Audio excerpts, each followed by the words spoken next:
serikali dhalimu ambazo hazifuati sheria, ama wananchi wanapoenda kotini na uamuzi unachukuliwa, wao jitwika mzigo wa kiubabe na kuwafurusha wananchi kutoka makazi yao. Mimi naomba kwamba japo serikali ya kaunti inataka kubadilisha sura ya kaunti, lazima wawe na utu mioni mwao, wawe na kile tunasema kuhusishwa kwa wananchi katika mjadala wa kukubali kwamba mradi huo unatosha, kisha wapeane maeneo mbadala pale ambapo wananchi hawa watahamia, na vile vile wakubaliane na wananchi kwamba tunapohama mahali hapa, mradi utakapokamilika tupewe nafasi ya kwanza kuishi katika maeneo haya. Ukiangalia katika maeneo kadhaa nchini Kenya, wale ambao furushwa hawapewi nafasi, na wale ambao wanajenga miradi hii huwa na vikundi vile ambavyo tunasema kwa kimombo cartels, ambao mradi unapokwisha watu washagawana vyumba, wameanza kuishi kabla miradi jaisha. Sasa haya ambayo wameleta kwenye bunge ni mambo ambayo yanaendelea hivi sasa katika maeneo mbalimbali ya kaunti, kwa sababu makaunti yanawaza kwamba jinsi serikali ya Kenya Kwanza inaenda kujenga vyumba mbalimbali kwa wananchi, ni haki kwao kuwafurusha watu haraka haraka ili wanufaike na pesa za serikali. Lazima utu uwepo, lazima sheria ifuatwe, lazima watu wahusishwe na kila mtu apate haki yake katika nchi ya Kenya. Sasa mimi naunga mkono yale ambayo watu hao wanaleta kwenye Senate, na naomba tume ambayo ama kamiti ambayo inahusika na mambo haya iende ndani kwa kina, ihakikishe kwamba Mkenya halalamiki wala haangaiki kujivunia kwa Mkenya. Asante sana Mheshimiwa Speaker. Senator Veronica Maina.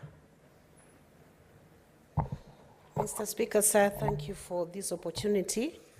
I am very conversant with the Buxton estate, having worked in Mombasa for over 10 years and actually lived within the Buxton estate. And it is true, there is a good intention to modernize that estate, and it's an important step towards helping Kenyans achieve or realize the second generation of rights, which form part of what is accorded to citizens under the Constitution of Kenya. Mr. Speaker, sir, however, we have seen a trend in Kenya where when people are required to move out of a certain zone for upgrade or development of housing units, we have very violent evictions happening or forceful removal of citizens from areas where they're supposed to pave way for development, Mr. Speaker, sir. Now, the purpose of public participation is, first of all, to note the concerns that are raised by residents in such an area. So, Mr. Speaker, sir, my concern would be that public participation may have been conducted, but those concerns are just simply left in the shelves or in the books. Mr. Speaker, sir, we should develop a trend where before those developments happen, those issues are addressed, and compensation of anybody who is moved out should be mandatory, and failure to which then they get a right to be among the first people to be assigned those units that will be developed, Mr. Speaker, sir. So I believe, Mr. Speaker, sir, this petition is properly before this House, and I support the petition by the residents of Buxton that these issues be addressed, so that the same kitty that is paying for the development of these units should be able to cater for what needs to be compensated to anyone who's been moved out and whose rights will be extinguished upon the upgrade being done, Mr. Speaker, sir. Therefore, I rise to support the petition and to affirm the rights of residents or any person who has lived in an area who requires compensation to be granted and awarded that compensation as development is happening to upgrade. But the upgrade is a good thing. It's a promise of Kenya Kwanza government to Kenyans, and it should be allowed to continue, but while respecting the rights of the citizens. Senator Kinyua.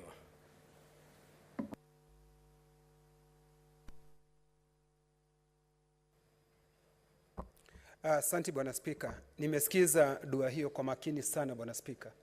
Na nilipokuwa nikisikiza nikasikia malalamishi na malalamiko ya wale ambao waliokuwa wanaongea. Lakini Bwana Spika, jambo ambalo limenistua ni kiranja wetu aliyoko hapa. Kwa sababu yeye namjua ni mtetezi wa walalahoi na wanyonge. Bwana Spika, mimi vile ambavyo najua serikali yetu ya Kenya Kwanza imekuja kwa kauli mbiu ya kutetea walalahoi na wanyonge. Huo ndio msimamo wetu dhabiti. Na sina shaka pangu rohoni ninatetea, na nikisema ya kwamba Bwana Spika, ukiangalia hawa watu wa Buxton pale pwani ni watu ambao wako pale kihalali, kwa sababu ikiwa mzazi wa mtu ameishi pale, mtoto amekuja akaishi pale, wajukuu hata na vitukuu Bwana Spika, hata ijapokuwa serikali inasema ya kwamba wanataka kuwajengea nyumba zinazofaa, lakini ni vizuri waulizwe, kwa sababu sheria yetu ya Kenya inasema ni vizuri watu wahusishwe kabla jambo lote halijafanywa. Kwa sababu usipowahusisha Bwana Spika, hata sheria yenyewe inasema haupaswi kufanya vizuri, uzuri ule unapaswa kuonekana umefanywa Bwana Spika. Kwa hivyo ni vizuri wale watu Buxton wahusishwe Bwana Spika, wanapaswa kuwa wamepewa. Na ukiangalia sheria zetu za Kenya zinasema tuwapewe nyumba, malezi mazuri, na ni jukumu ya serikali Bwana Spika. Kwa hivyo hawaombi dua kando na maneno ambayo yanasemwa kisheria.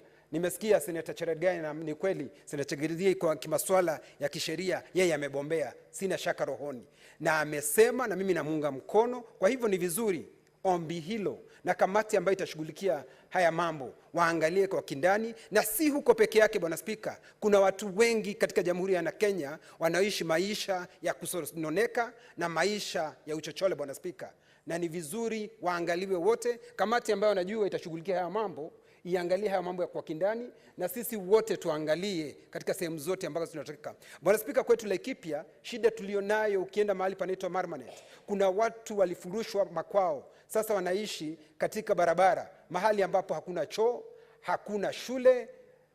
Unawaangalia Bwana Spika, unashindwa kama wanaishi Jamhuri ya Kenya. Kwa hivyo kusiangaliwe Buxton peke yake Bwana Spika, watembelee sehemu zingine, waje Laikipia, waende Rumuruti, waende mahali kunaitwa Majengo na Nyuki, mpaka Maina Village, kwa sababu hawa ni wa Kenya na ni jukumu ya serikali kuwalinda na kutetea maisha ya wananchi wa Kenya. Bwana Spika, mimi naunga mkono hiyo dua. Senator Hamida, I can see you've pressed for intervention. Proceed. Asante Bwana Spika, na mimi nataka kuunga mkono Bwana Spika. Na zungumzia nikiwa na uchungu sana. Buxton ni nyumbani. Nyanya yangu, tutasema ni bibi yangu kwa Kiswahili kile kingine, ameishi hapo zaidi ya miaka 50 na ametolewa. Nikizungumza hii nasikia mpaka niko na emotions, samahani kwa kuchanganyisha Bwana Spika, lakini wameumia sana watu wa Buxton. Kwa sasa wote walifurushwa na kule walipelekwa, na chochote kile walipewa kusema kweli ilikuwa ni duni sana ya wao kuweza kupata nafasi ya kuweza kupata mahali pengine. Kusema kweli naunga mkono sana kwa hii petition ya kuwa lazima wao waweze kuangaliwa, waweze kusaidiwa na wapate nafasi ili wapate nafasi nzuri ya kuishi vile walikuwa wameishi Bwana Spika. Nyumba zenyewe Bwana Spika tangu hapo zilikuwa zimedhoofika, na watu walitumia pesa nyingi kwa wingi sana kuweza kujaribu kutengeza nyumba zao, na saa zile walikuwa wanaondolewa nyumba walikuwa wameshazitengeza vilivyo na hawakulipwa. Zile pesa walipewa hazikutosha ile kiwango kile walitumia.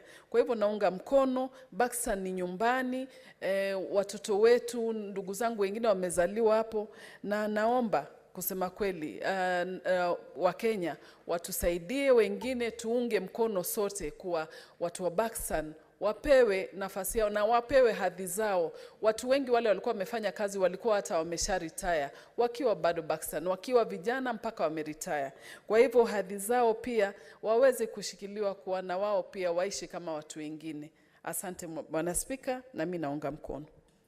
Senator Asige Crystal. Thank you very much, Mr. Speaker. I rise to support this motion. Mr. Speaker, Mombasa is my home county. As you know, I was born and I was raised there until I actually just moved to Nairobi recently. And Mr. Speaker, another reason why Buxton and this petition is so close to my heart is because my father, when he was just a young lawyer, just after passing the bar, Senior Counsel Jeff Asige bought and rented his first accommodation right there at Buxton. That's where I met my beautiful mother, and that's where they started their family. And here I am. Mr. Speaker, I am trying to illustrate the generational wealth that has come about in Buxton Estate. It's not just a place, as you know, that is just a transit area. It is very central to Mombasa and has had generations of families growing up there and building their lives there and building their wealth there, Mr. Speaker. Mr. Speaker, when you move somebody out of their accommodation that they have rightfully owned and pursued, Mr. Speaker, it brings into question natural justice. Mr. Speaker, housing is a right, as you know, and having people being moved out without public participation, without inclusive public participation, whereby their views and their worries are taken into account, and for them to be compensated equitably, Mr. Speaker, becomes a huge problem. I personally, Mr. Speaker, know of persons with disabilities living in Buxton. Right now, they're the ones who are suffering probably more than the non-disabled who may be living in Buxton at the moment because of this petition and this eviction that is happening. Mr. Speaker, I wonder how much public participation that has been inclusive when developers have been speaking to the residents of Buxton. Have they been considering persons with disabilities, how they need to be moved, where they need to be placed that is accessible? Mr. Speaker, how they need to be given reasonable adjustments so that when they are moved for temporary purposes, then their needs and their challenges are not further exacerbated by the issues stated in this petition. Mr. Speaker, I absolutely support this motion, and I want to assure persons with disabilities that I know personally that are living in Buxton that I will continue to support the motion however where I can. And Mr. Speaker, I wish that persons with disabilities, especially that are living in Buxton right now, would be given a fair opportunity and a dignified temporary accommodation. Thank you. Senator Cheptumo. Thank you, Mr. Speaker. Mr. Speaker, prior to 2010, it was not possible for any Kenyan facing such situations to have support from Parliament. Our 2010 Constitution, Mr. Speaker, under Article 119, is really helping the Kenyan people to be assisted by this House in a situation like the one which happened in Mombasa, in Coast. Mr. Speaker, the petitioners really agree that the land belongs to the county government of Mombasa. Their concern is the manner in which the eviction was undertaken, without due regard to notice, without regard to decency and respect for rights of the people. And Mr. Speaker, this is really very unfortunate, not only in Mombasa, but in very many parts of our country, Mr. Speaker. So I just want to support that this House, Mr. Speaker, shall be the refuge of the citizens that are being affected the way it is happening in this particular situation. And I would like to call upon all organs of government, whether national government, county governments, Mr. Speaker, that it is important that we execute this kind of situations in a very humane way, so that, Mr. Speaker, we safeguard the dignity of our people.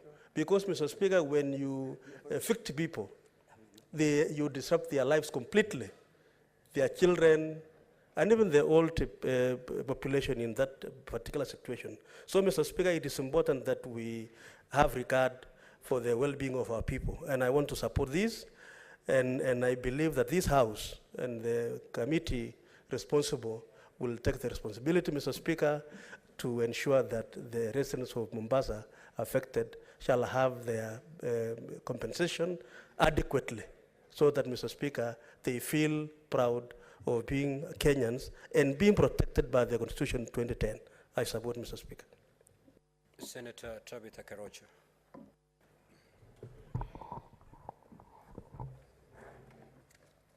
Thank you, Mr. Speaker, for giving me this opportunity. And I rise to support the petition for the Buxton residents. And I really want to sympathize with them, because I come from an area that is Nakuru County, where a lot of IDPs, that's where they are. And up to this minute, none has ever been compensated. So mine is just to request how the Buxton people will be compensated, as I'm working to bring a petition in this House to ensure that our people who've suffered all this time, the Nakuru County people, even after post-election violence, there are so many people who are misplaced.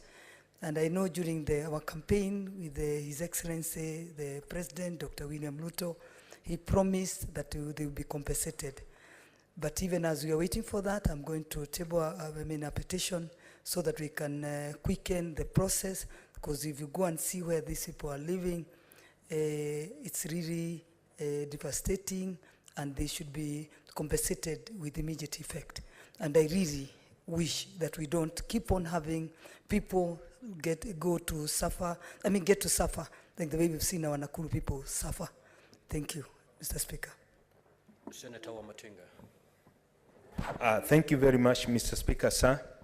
As much as I realize, I have a mixed feeling whether I should support or oppose. Mr. Speaker, sir, this government is talking about building 100 dams that will be constructed in lands that belong to communities. What we know is that rich individuals have gone out where infrastructure development are taking place. They buy land for speculative purposes and then won't wait until the projects come, then they ask for compensation. It is the high time, Mr. Speaker, sir, we as a House look at the issue of compensation, because development, as much as it is needed, it must be built on a certain piece of land. It is really unfortunate that we Kenyans have been held hostage. Any development that's coming, we have these people, Mr. Speaker, sir, getting the big chunk of money, now going into the new approach of private-public partnership. Mr. Speaker, sir, the question arises, how do you address the issue of compensation in an equation where you're bringing in investor? Therefore, Mr. Speaker, sir, it is my request to this House that we look at this issue with a lot of sobriety. We ask ourselves, moving forward, and we need development, how do we get it? If we make land such an emotive issue that is so costly that it makes it unaffordable for investors that we are trying to attract. As much as I support the people to be moved and in a human way, I also think that it's high time we start looking at the issue of land and actually detaching it from the emotional attachment that has been associated with it. This is not a social welfare state where we must be able to pay for everything. And at the end of the day, Mr. Speaker, sir, when we talk about people of Buxton, maybe we are talking about a few rich people who went ahead and secured the houses. It is not the tenants who benefit, Mr. Speaker, sir. I think that it is high time that we start looking at the issue of compensation, approaching it with a lot of sobriety if we want to move this country forward. Thank you, Mr. Speaker, sir. Senator Kisang. Thank you, Honorable Speaker. I rise to actually support this petition, because if you read the petition, what the petitioners have said, from 2021, the county government of Mombasa started moving them out. They went to court. The magistrate did not give them an injunction. I don't know why the magistrates were not lenient, because if these people have been there for the last over 50 years, they should have been given adequate time to move out, and the county government, because they're the owners of the buildings and also they own the land, they would have given them an alternative place to move to. If there is no alternative place to move to, they give them enough time, enough notice, they move out, and then they sign an MOU so that as soon as the affordable houses are built, they are given priority number one to move back to the units, maybe one flat, and then also give them discount, because you know they have emotional attachment. From what our colleagues have said, they've been there, relatives have been there for more than 50 years. And you know, as you stay in a place for long, you have a lot of attachment. I know Madaraka Estate here in Nairobi, it was owned also by Nairobi City Council those days. But along the way, National Housing and City County had issues, and they sold to the owners. So I believe even the people of Buxton expected the houses to be sold to them. But because we are going to do, Kenya Kwanza, the government is going to do affordable houses and maybe more high-rises, maybe 10, 15 or so floors, and they could not sell to one particular person, let's give them opportunity. Mombasa County now have a new governor, so maybe the residents also need to renegotiate, because maybe the other governor, the outgoing governor, did not listen to them. Let them talk also as a house, as the petitioners are invited, and also the county government is invited. We call the governor of Mombasa, and we deal with this thing with speed so that our people don't continue to suffer. Honorable Speaker, I support the petitioners. Honorable Senators, pursuant to Standing Order 2. Order number 5, papers. Before I call the Majority Leader to lay the papers, Honorable Senators, allow me to make a further communication. I would like to acknowledge the presence in the Speaker's Gallery this afternoon, a visiting delegation from the County Assembly of Makueni. The delegation comprises staff of the County Assembly of Makueni who are in the Senate on a one-week study visit. Honorable Senators, I request each member of the delegation to stand when called out so that you may be acknowledged in the Senate traditional way. Mr. Francis Muvengei, Assistant Director, ICT. Ms. Winfred Kinguli, Principal Communication and Media Relations Officer. On behalf of the Senate and my own behalf, I extend a warm welcome to and wish you a fruitful visit. I thank you. Let me allow Senator Boni, on behalf of the leadership of the Senate, to make very brief welcome remarks. Thank you, Mr. Speaker, for that recognition. Mr. Speaker, for purposes of record, I am not the Senator of Makueni, but I'm privileged to be a friend of the people of Makueni. Mr. Speaker, I welcome our visitors and remind them the turbulent times when the county government of Makueni was starting in the year 2013-14, thereabout, when there was an attempt for paralysis of the services of the county. Together with your senator, Senator Mutula Kilonzo Jr., and other senators here, James Orengo and others, we stood firm and made sure that your government succeeded. That commitment, take it back home and tell them that we shall do everything to ensure that Makueni succeeds. And what's more, your current governor has left an indelible mark in the legislative agenda of this Senate, and therefore we will be able to do for him as governor what he did for other counties when he was senator. Thank you, Mr. Speaker. Senator Tabitha Karaja, proceed to lay the papers.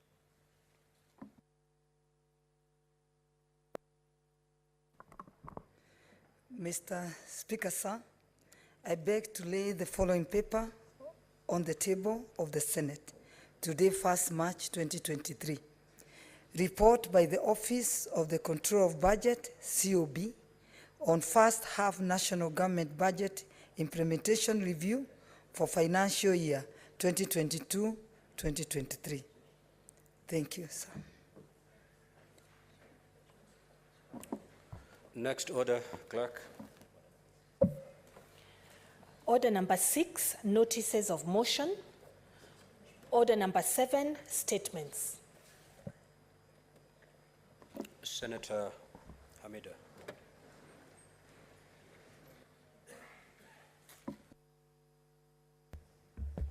Thank you, Mr. Speaker. Mr. Speaker, sir. I called Senator Hamida. Oh, sorry. I was expecting this. You're getting me worried, Senator Osotsi. Thank you, Mr. Speaker. Mr. Speaker, sir, my statement is regarding the general topical concern on the African Fashion Week. Mr. Speaker, sir, I rise pursuant to Standing Order 52.1 to make a statement on an issue of general topical concern, namely the just concluded campaign by women legislators in the Senate and the National Assembly on the African Fashion Week. Mr. Speaker, sir, during the week, the women MPs donned African wear in support of our local tailors in a campaign dubbed #support tour local tailors. Hashtag again promotes African dress code.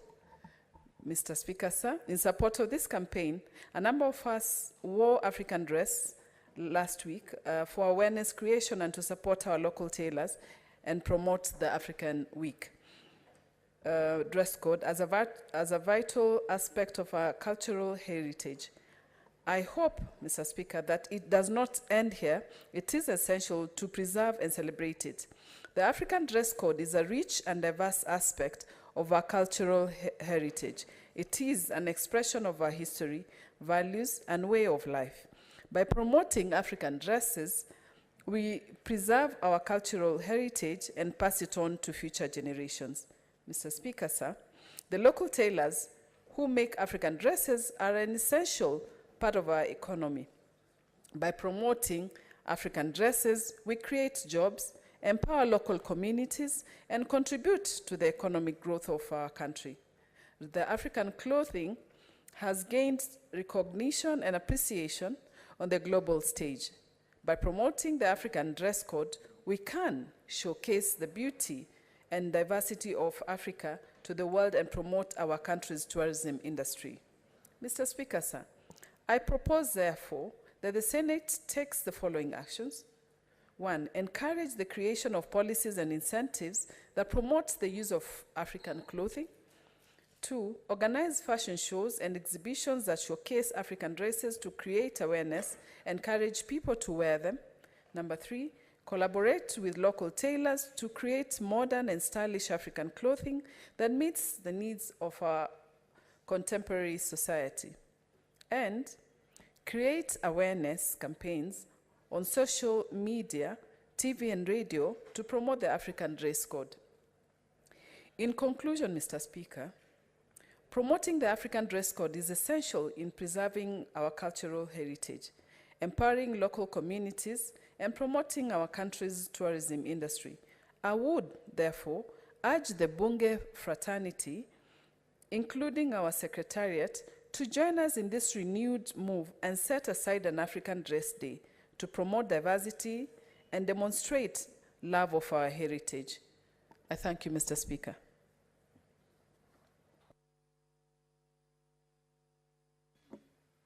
Senator Gloria.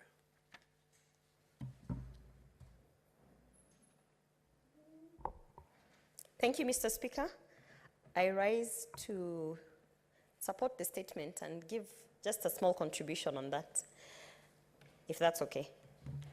Go ahead, Senator, go ahead. Thank you, Senator Hamida, for bringing this motion, and I fully support it. As you can see, I am still dressed in African attire, and despite the ins and the outs of the politics that women have here in Parliament, I always say I support a cause, and I wish that other women would have that motive to support a cause. This is a very good cause, by the way. I feel that as we are pushing for the economic change in this country in terms of creating jobs, We have so many opportunities, including in this industry, in the textile industry, in the fashion industry. And if we actually, Mr. Speaker, would look into the dress codes that we have, I think that our standing orders need to be renewed, or at least to give us some leeway so that we might be able to further exercise the African attire, you know, with the different elements that it comes in. I also want to say that while we are buying Kenya and supporting Kenyan locally made items, Mr. Speaker, I think that kind of push should be seen in different industries, including the sanitary towels, where we are pushing that the local manufacturers be supported. Mr. Speaker, let me just say this. It might have been a 1 week, for the senators who started it, it might have been a 1 week approach. But personally, I chose to see how long I can last, how many African attires I have in my wardrobe, and if I can push for at least a month. So if you have noted, I've been in African attire since, and I want to challenge, including our Muslim sisters, because we can find a way to get the African, Kenyan, you know, somehow, some Africanness in it, because then we can at least push the local industry in terms of textile. Otherwise, Senator Hamida, thank you for bringing this motion, the statement to the House. And I hope it is referred to our Committee of National Cohesion if it is about referring it, because there we will deal with it as it should be. So thank you. Senator Matthew. Maybe Mr. Speaker, sir. First of all, is that I would want to at least first agree with the last statement of Senator Gloria, that it is referred to the Committee on Cohesion. I agree with the statement by Senator Hamida. The traders that we seek to support through promoting African wear are the people that we kept mentioning about when we were campaigning, especially those of us who are on the government side. For that very particular reason, and you know, Mr. Speaker, we are in a discussion and discourse, a national discourse that is there on our African values and the African nationalism. And there are many aspects to it, one then being our African attire. So, Mr. Speaker, I would be of the proposal that not just a day that we put on African attire, but that we are allowed anytime anybody wants to feel more comfortable in an African attire. Most of us are so tired in this European way of dressing. We would want to come here or attend many other formal gatherings by putting on African attire. So by that, Mr. Speaker, I would want to say that I think this is a statement that is so timely. It has my support, and most importantly, the support of maybe the party that brought me to Parliament, because that is the platform that we all campaigned about, supporting the small traders, supporting the people. Maybe they may not be Mamamboga, but they could be Mamanguo, and that will make it. Thank you, Mr. Speaker. Senator Veronica. Mr. Speaker, this is one of the best statements that I have heard since we got back from recess, Mr. Speaker, sir, because during this African Fashion Week that was done last week, Mr. Speaker, sir, we had women legislators looking their best part, Mr. Speaker, sir, and notably the dress code was fully approved by everybody that I met on the corridors of Senate, and not just in Senate, it was also it seemed to have been endorsed, fully approved, and it was with the Kenyan heartbeat, Mr. Speaker, sir. The media also picked it up, Mr. Speaker, sir, because the dress code was also going to focus on local designers, local tailors. And Mr. Speaker, sir, many people reached out to KEWOPA to commend and compliment that action by Parliament to look at locally manufactured, locally designed, locally produced dress code, Mr. Speaker, sir.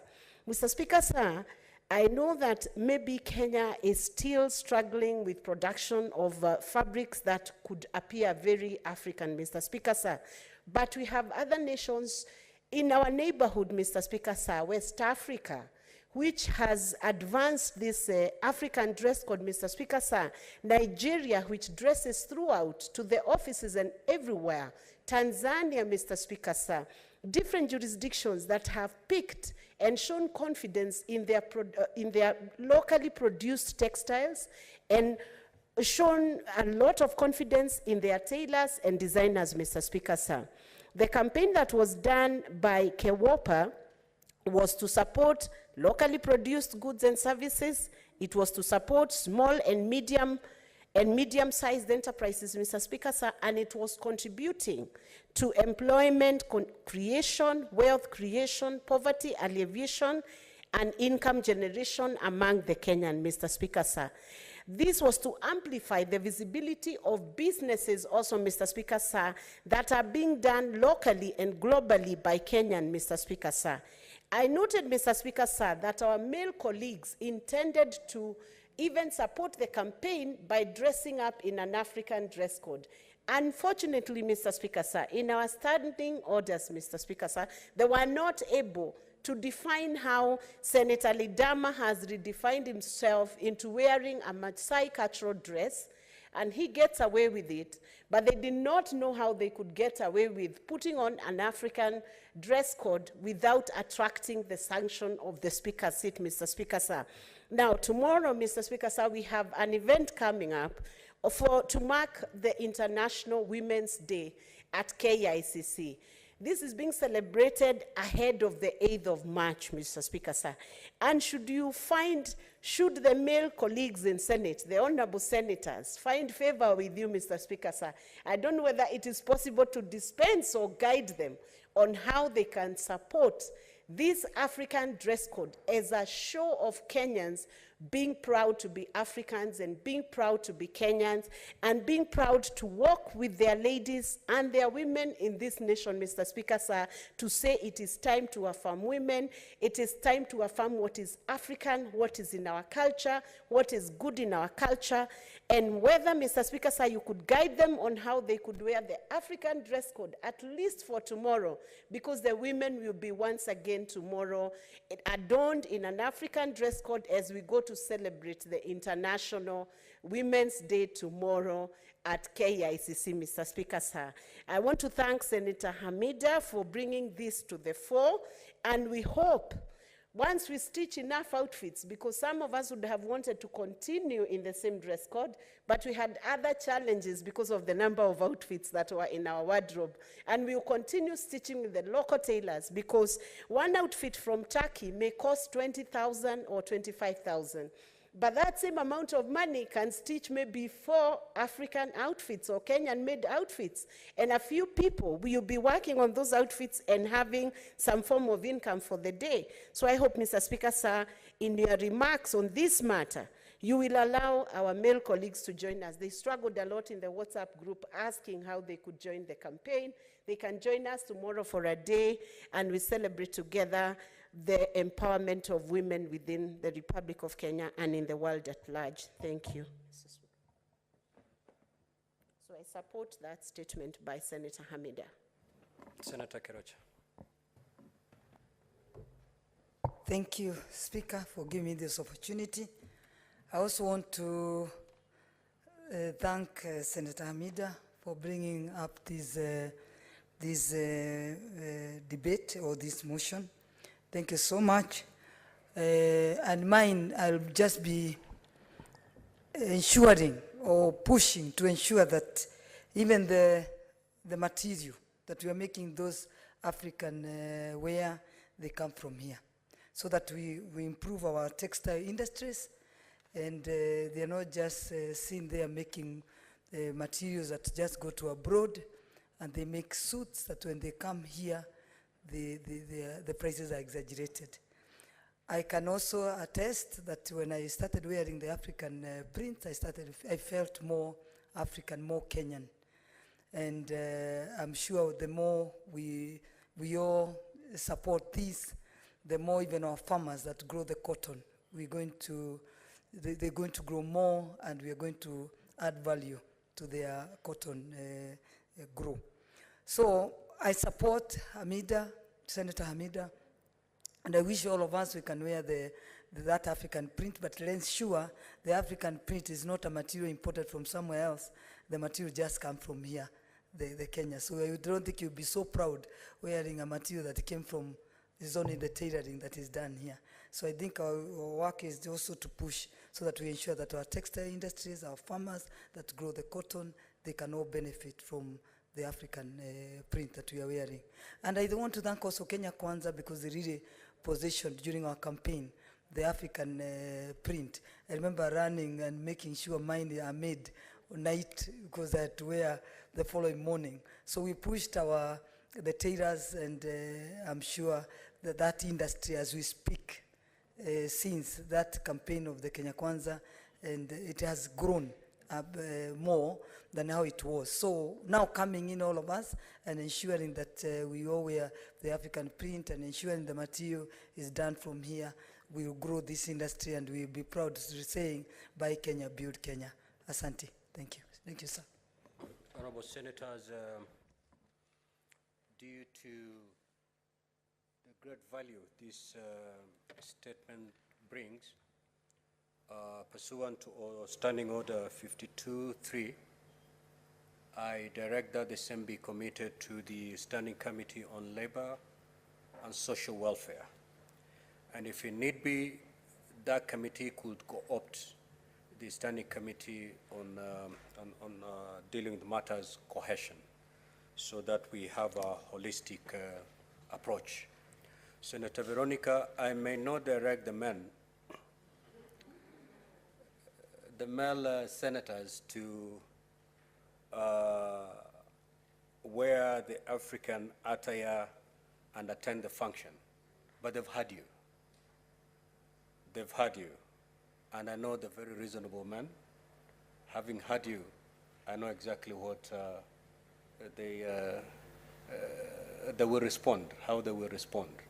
But I urge our male senators, you know, we have so much influence in this country, and the very little acts that we do will go a long way to encourage others to emulate what we do.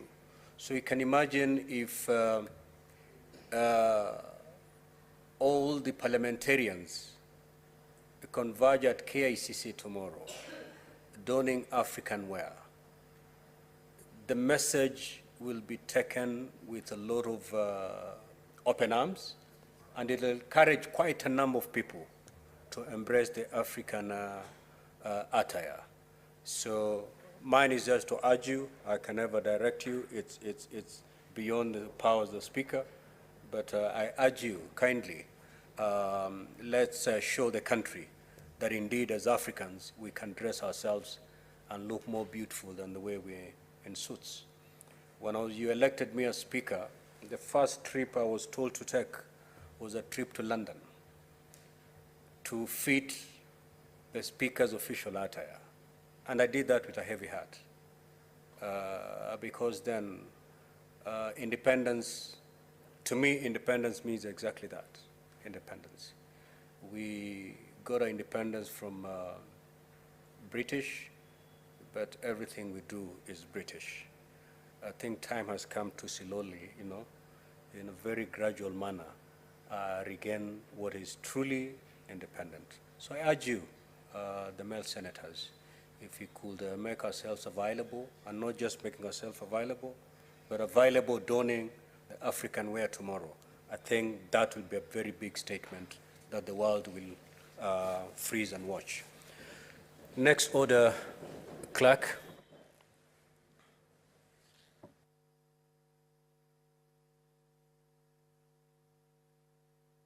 Statement is by Honorable Senator Osotsi.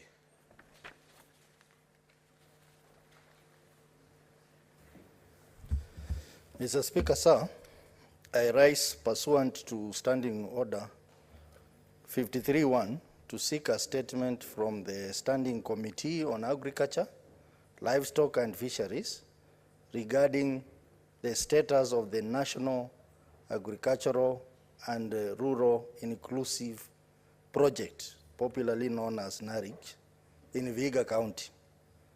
In the statement, the committee should, 1, provide a report on the total budgetary allocation towards NARIC in the county for the financial years 2019-2020 to 2022-2023, indicating the project-specific expenditure item.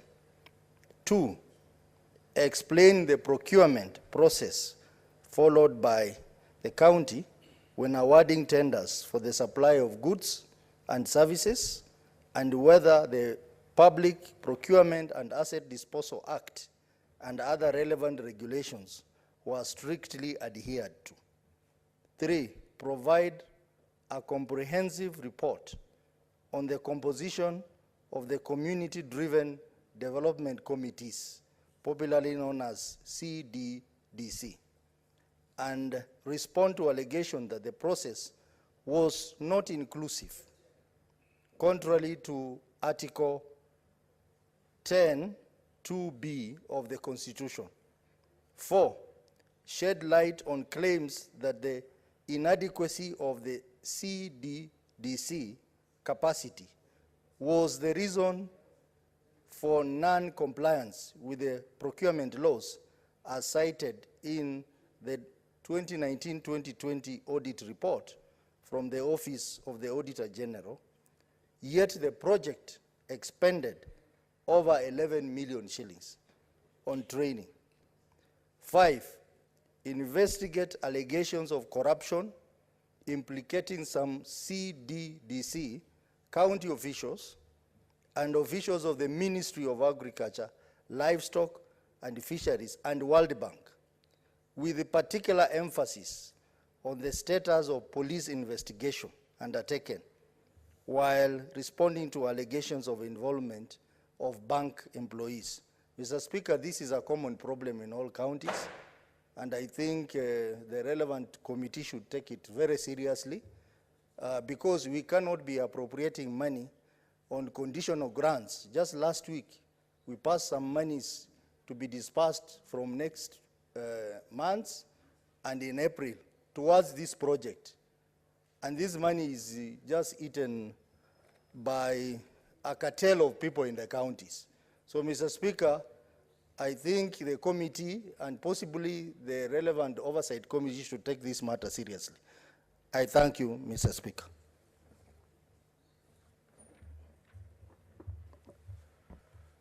Senator Asige.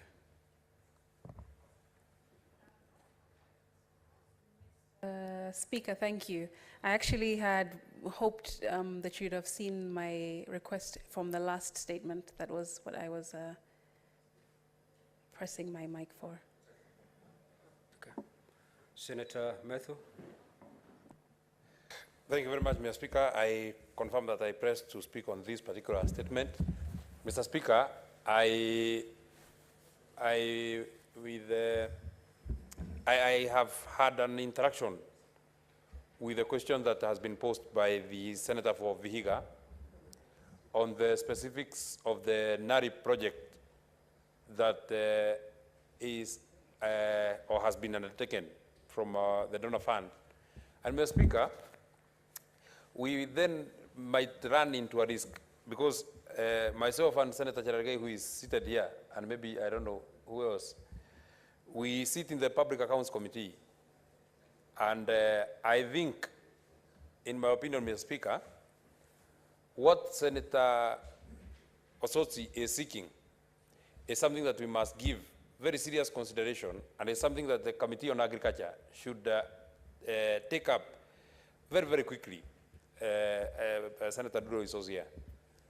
Every county that we have interrogated in our course of duty that has an issue or had the NARIP funding, we always got an issue in that county. And because there are many other issues that the committee is seized of on audit, some of these questions may not come out as clearly or some of these questions may not be answered as clearly as they should, especially on these conditional grants. NARIP is just one. There are other conditional grants that come, that are in billions. There is money for FLOCA, which is in the disbursement schedule that we passed, is approaching, I think, 7 billion. There is money for Danida, for climate change. So I would propose, Mr. Speaker, that as we allow the Committee on Agriculture to look at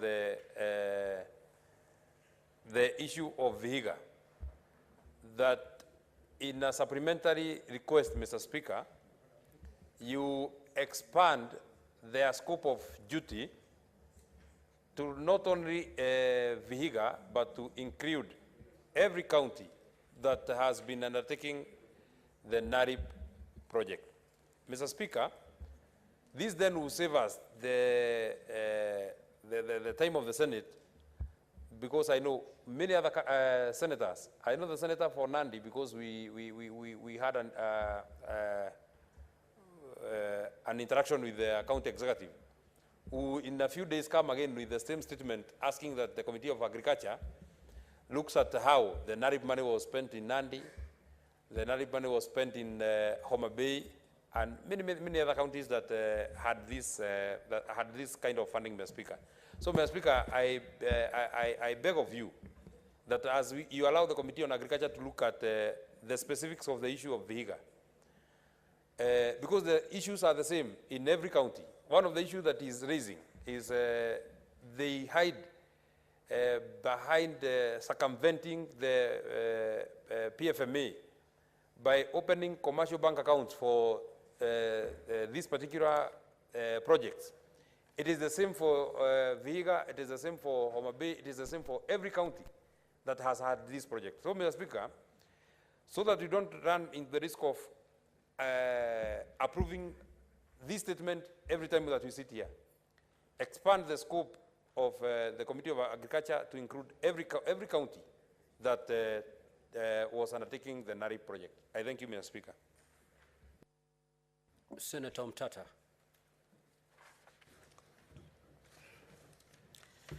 Thank you, Mr. Speaker, sir. I stand to support the statement by Honorable Senator Osoti, and I also stand to support the comments made by Honorable Senator Methu that we should expand the scope of that statement to include all counties that have received these funds, so that we can do it once and for all, because each one of us will be coming here to ask that for our respective counties. And the committee would then give us a comprehensive statement to enable us to address that. Agriculture is the backbone of our economy, as it's always said. Most of our citizens are engaged in one form or another or the other in agricultural production, and these monies are transmitted to counties to build the capacity of production in the agricultural sector. So we really want to see what this money has done so far and whether it has been applied or spent in compliance with the law. So I strongly support the statement and the request that the same be expanded to include counties across the country. Thank you, Mr. Speaker, sir. Senator Wafula.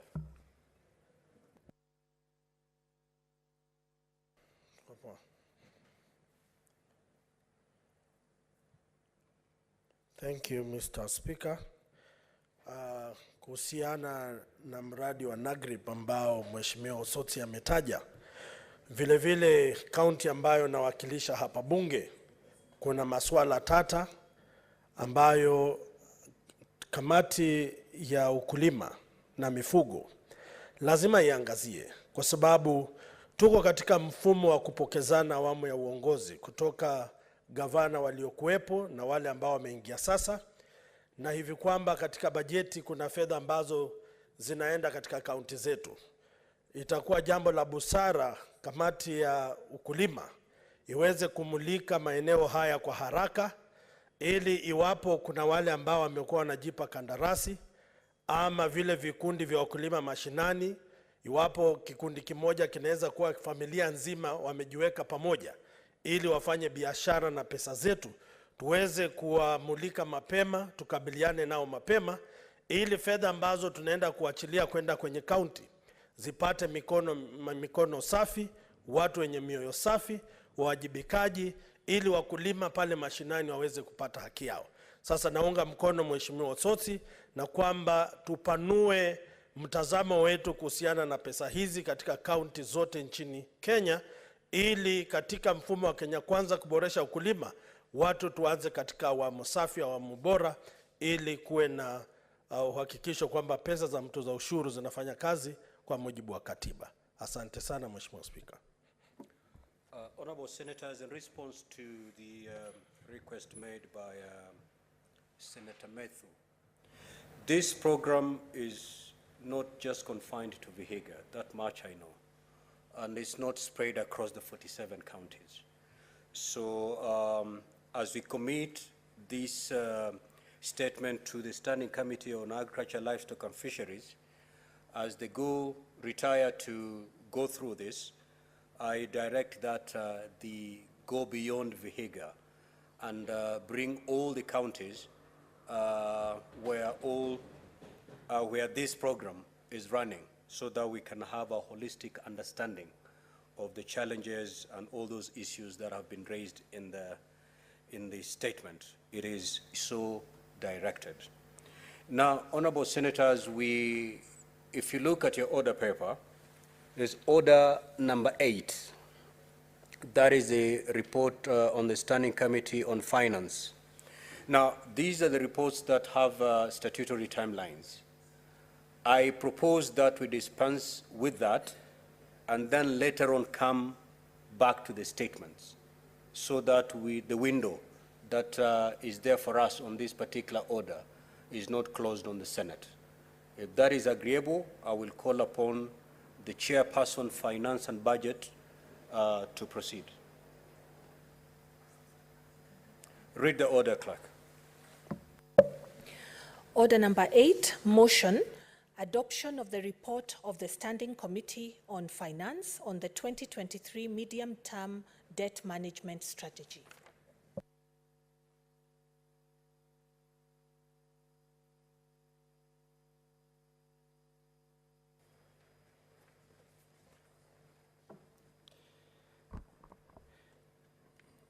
Mr. Speaker, sir, thank you.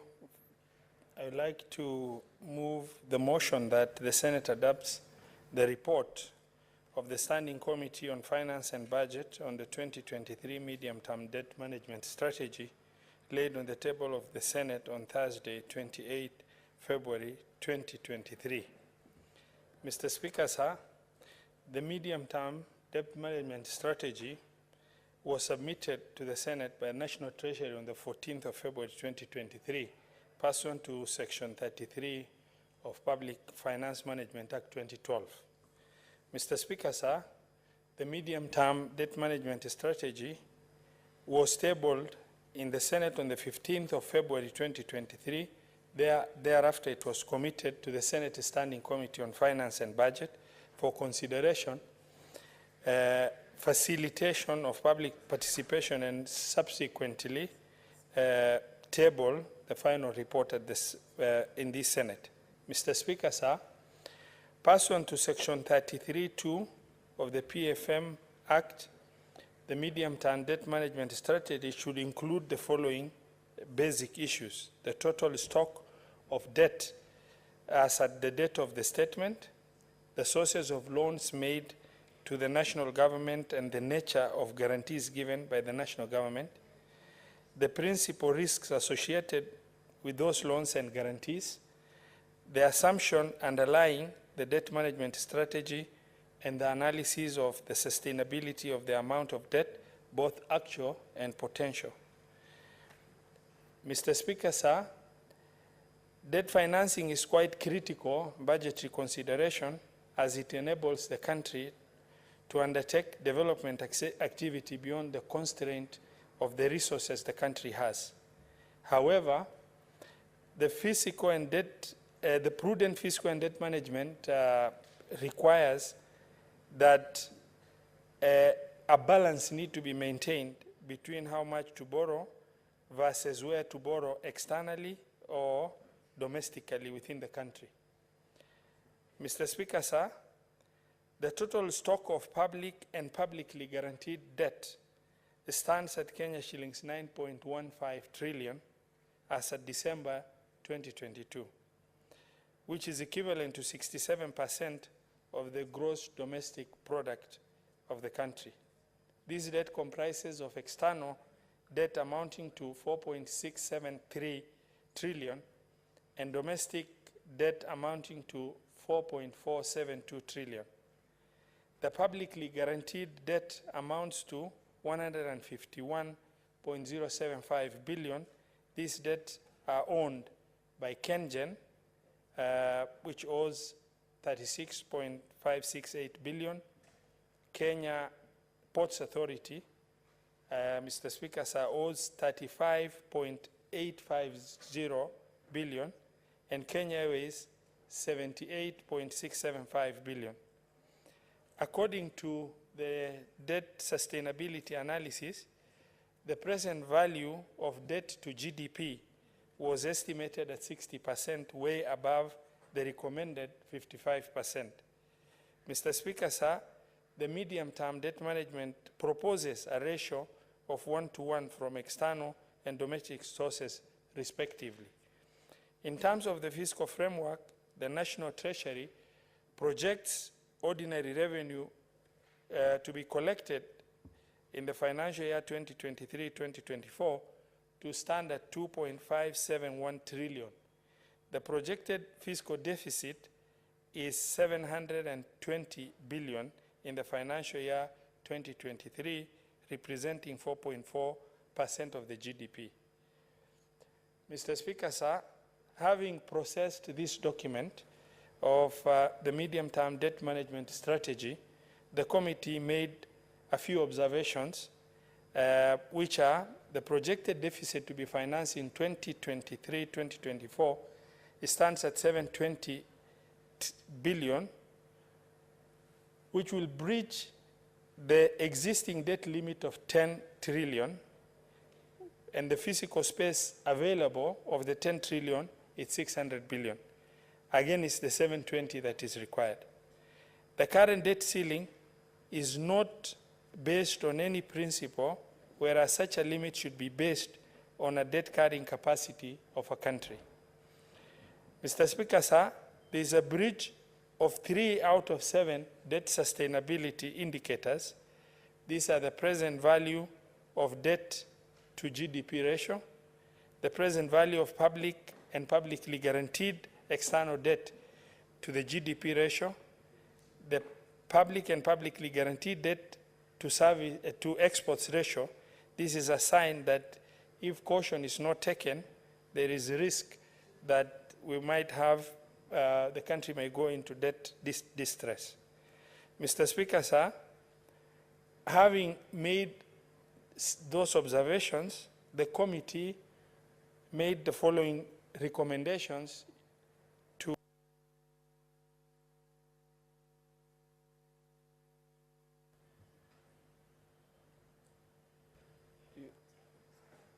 Mr. Speaker, sir, having made those observations as I've shared, the committee went further to make some recommendations to the National Treasury, and these are noting that the debt ceiling limit of 10 trillion, the available headroom or fiscal space is about 600 billion, and the proposed fiscal deficit for financial year 2023-2024 stands at 720 billion. Therefore, the National Treasury should devise innovative strategies on how they should finance the deficit of 120 billion outside the debt ceiling. Honorable Speaker, the National Treasury should also fast-track and submit to Parliament the necessary legal framework which will anchor the debt ceiling of the country's debt carrying capacity of the country, meaning GDP. Mr. Speaker, sir, the National Treasury should constrain domestic borrowing in order to avoid overcrowding in terms of the local investors being given loans from the banks as a result, because banks consider, government treasury bonds as most attractive and less risk. As a result, if the government goes ahead to borrow a lot from the domestic market, that will affect the capacity of local businesses to be able to access financing from banks. Mr. Speaker, sir, the committee takes this opportunity to commend all the stakeholders who responded to the invitations that we sent to them and submitted memorandum, as well as appeared before the committee to expound on the memorandum they've shared with us. We also take this opportunity to thank the committee members for their devotion and commitment to duty, which has made consideration of the medium-term debt management strategy a success. I also thank your office, Mr. Speaker, sir, and the office of the Clerk of the Senate for the support extended to the committee in undertaking this important assignment, not forgetting the most important team, which is the technical staff of the Senate that have really supported this process to be undertaken. I beg to move, and I request Honorable Senator Kalwale to second. Thank you, sir.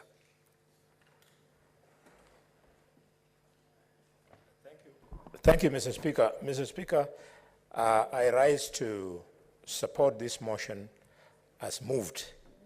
And Mr. Speaker, allow me to thank the chairman. Going by the years we've been on these streets, this chairman is running this committee very effectively. In fact, the good news, Mr. Speaker, is that we are way, way ahead of our counterpart committee in the National Assembly. I therefore want to congratulate the chairman and also the members of the Finance and Budget Committee. In fact, Mr. Speaker, the whole of last week and this week, we have not known any peace. We're just working and working from work. We then end up on the floor of the House, in the chamber here. And allow me to apologize for the last 2 weeks. I've not been able to sit in your committee of the Senate Business Committee, Senate House Business Committee for that reason.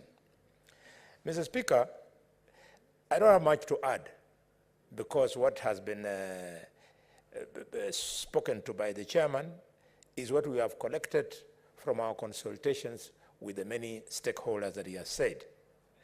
But I want to say only 2 things on the matter of debt. I would like to urge Kenyans, and especially the opposition, or rather the minority side of the House, to take a bit of time and understand debt, to take a bit of time and think about debt. There's nothing wrong with debt. In fact, one thing I learned from my teacher, who taught me private practice at the School of Medicine at the University of Nairobi, is that you must borrow. The problem is how you use the money that you have borrowed. There's been a lot of hue and cry about raising, it is wrong to raise the ceiling on debt. There's nothing wrong. You can raise it and raise it on condition that when you borrow the money is injected into the development aspect of our budget. Where we start to meet recurrent expenditure, we completely lose it. It's unfortunate that sometimes it must be done, but this, we should move away from it as a matter of fact. My second point is the GDP of this country. All these little theories I'm hearing about do this, do that, for us to manage our debt. To me, and I'm not a financial expert, and I don't wish to be, to me, the answer lies in only one thing. Let us grow our GDP, period.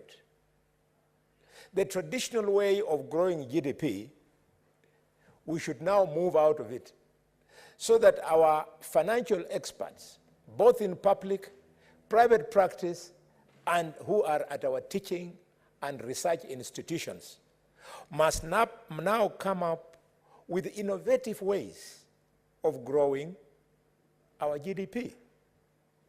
I am surprised that the School of Engineering at the University of Nairobi and other universities are not on the front burner in support of the government on the issue of housing.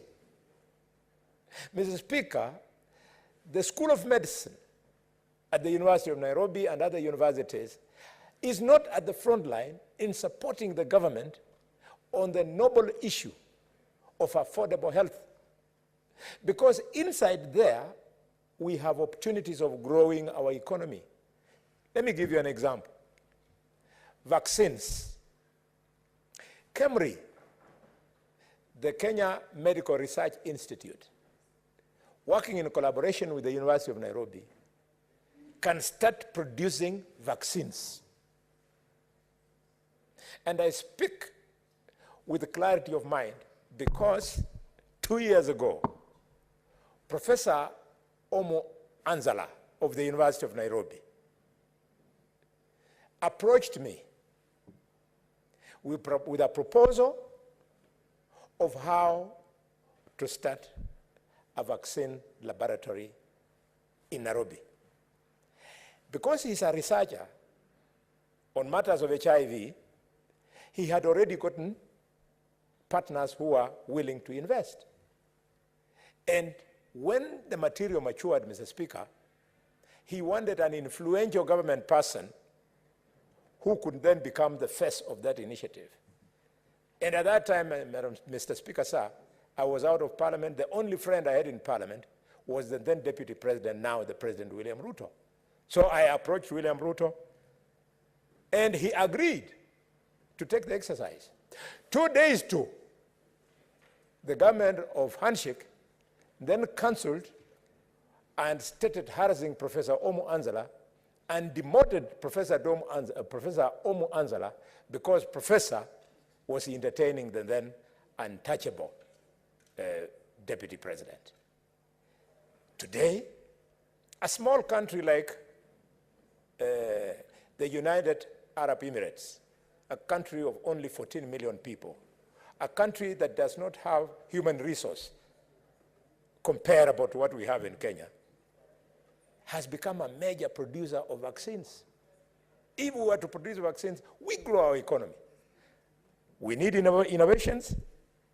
I saw one of our senators moving a motion here on giving out sanitary towels. I tell you, Mr. Speaker, production of a sanitary towel, just think about it. It's nothing. It's a piece of cloth or a piece of something in which you put cotton, and it costs money. We have a demand of sanitary towels in this country of round about 15 to 20 million per month that are used by these people. So what can stop us from starting to produce sanitary towels in this country? Should we buy such things?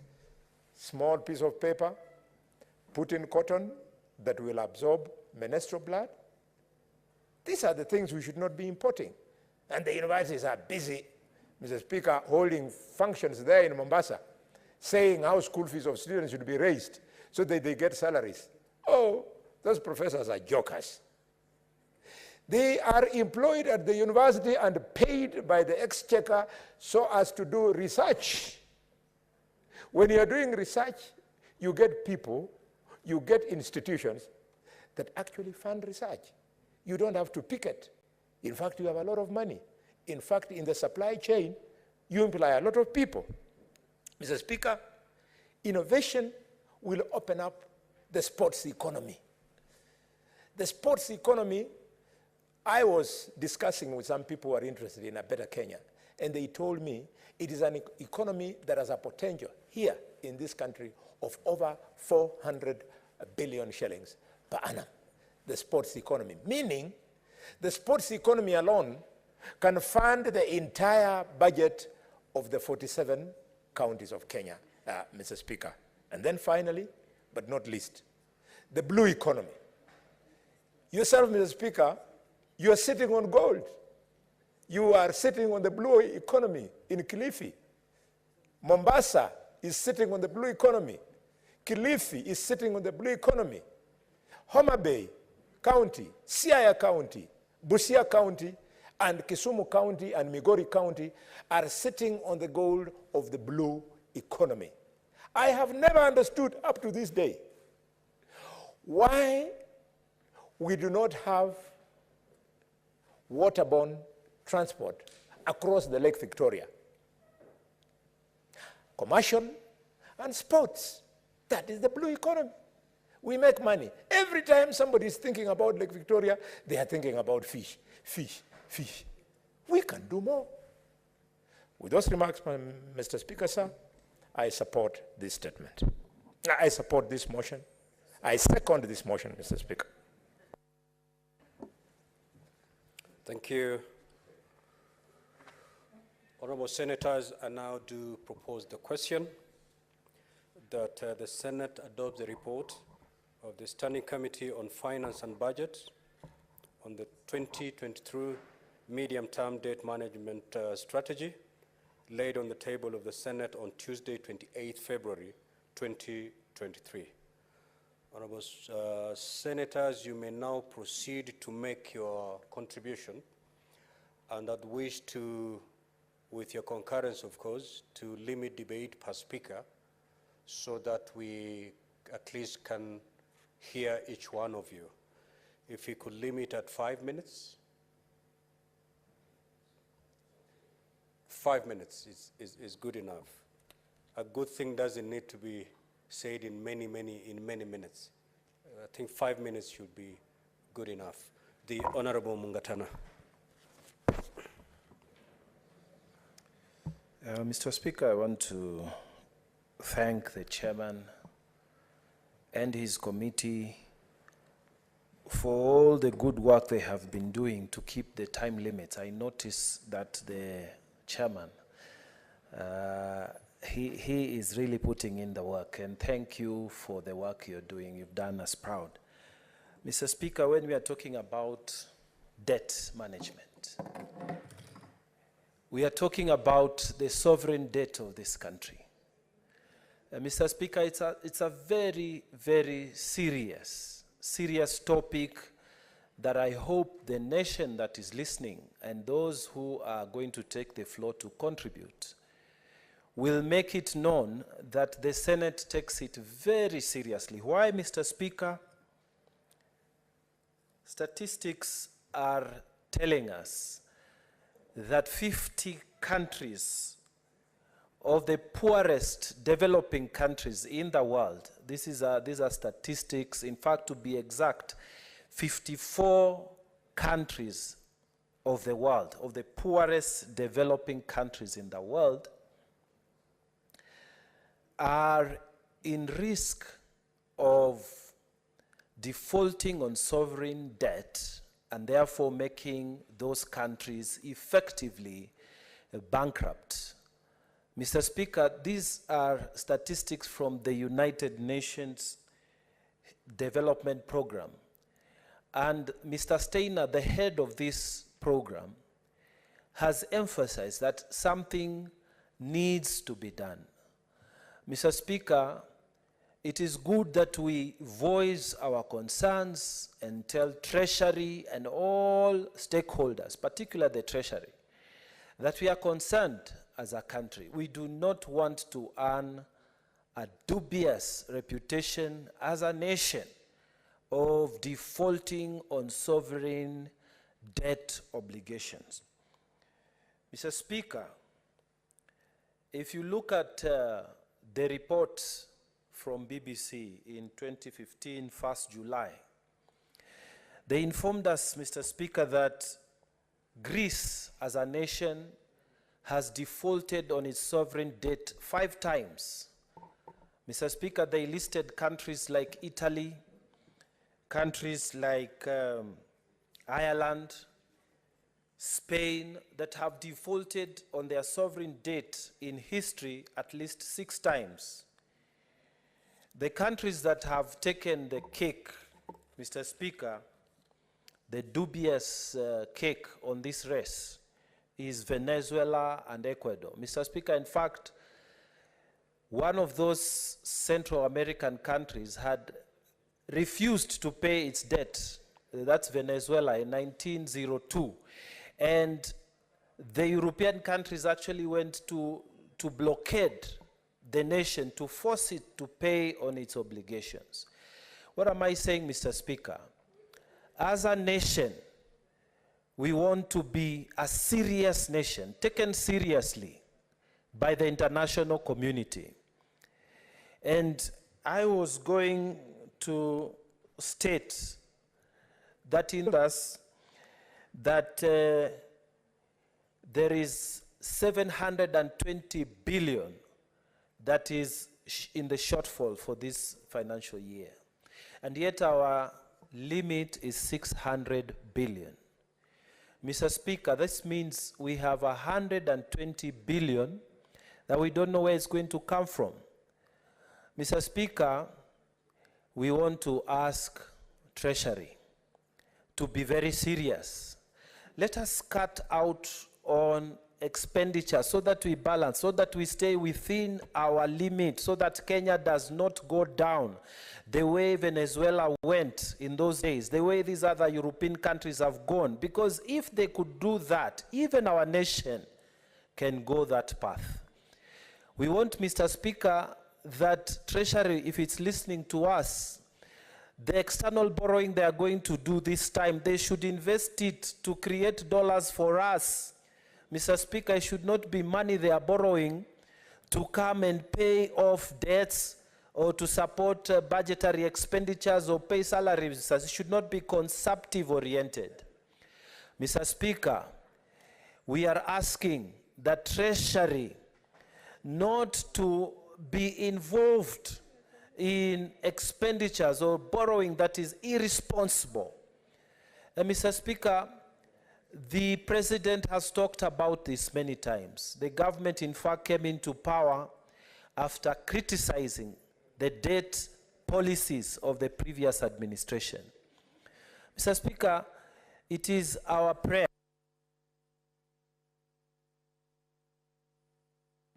Senator Omtata. Thank you, Mr. Speaker, sir. The question of debt is a difficult question because there's always a desire to borrow. But then we live in a country whereby we have hardly audited our debt. We don't have an audit of the debts we have been borrowing since independence. We don't know what's odious. We don't know what is genuine. And so to refer to Kenya's debt as a sovereign debt may not really be accurate. Quite a large number of our debt are regime debts, debts that were borrowed by regimes to benefit regimes or to benefit owners of those regimes and have no relationship to the sovereign people. Kenya's high level of debt will raise the physical vulnerability and increase interest payments on public debt. Kenya is a member of the East African community. Already you have breached the limits within the treaty on borrowing. I'm sure that when the treaty was set up and limits were set up in borrowing, they were deliberate to avoid a situation that Honorable Mgatana has raised, whereby you become tenants in your own country because of paying debt. Right now, Kenyans have become tenants in Kenya because we are paying rent to other people for being in this country. The largest part of our GDP per sector goes to service debt. There's a public debt service to revenue ratio is above the IMF threshold of 30%. You look at our debt, it's no longer productive.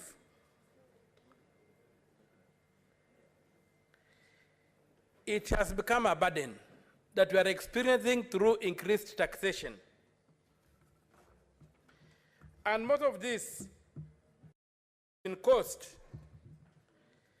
by the reckless borrowing you have had in the past.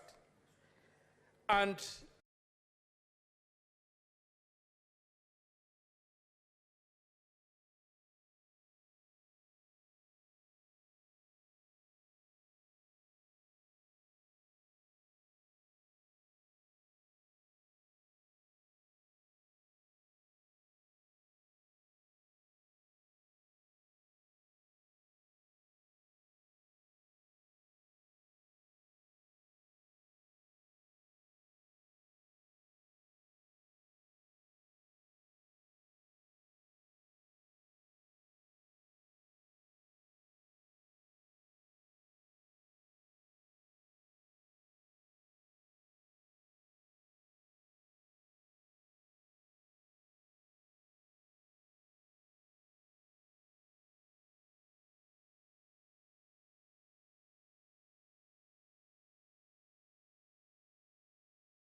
And therefore, Madam Speaker, the fact that the Cabinet made a resolution, and I don't know whether the chair of the committee were aware of that Cabinet resolution, was that it is now being pegged at 55%, Madam Speaker, of the GDP.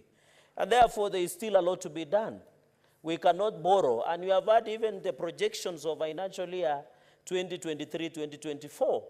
We have a budget, Madam Speaker, we have a budget, national budget of 3.3 trillion.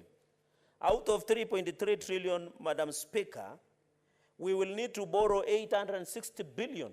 So we have a deficit budget as we talk, Madam Speaker. What does that mean? We'll continue borrowing. But we must ensure borrowing is sustainable.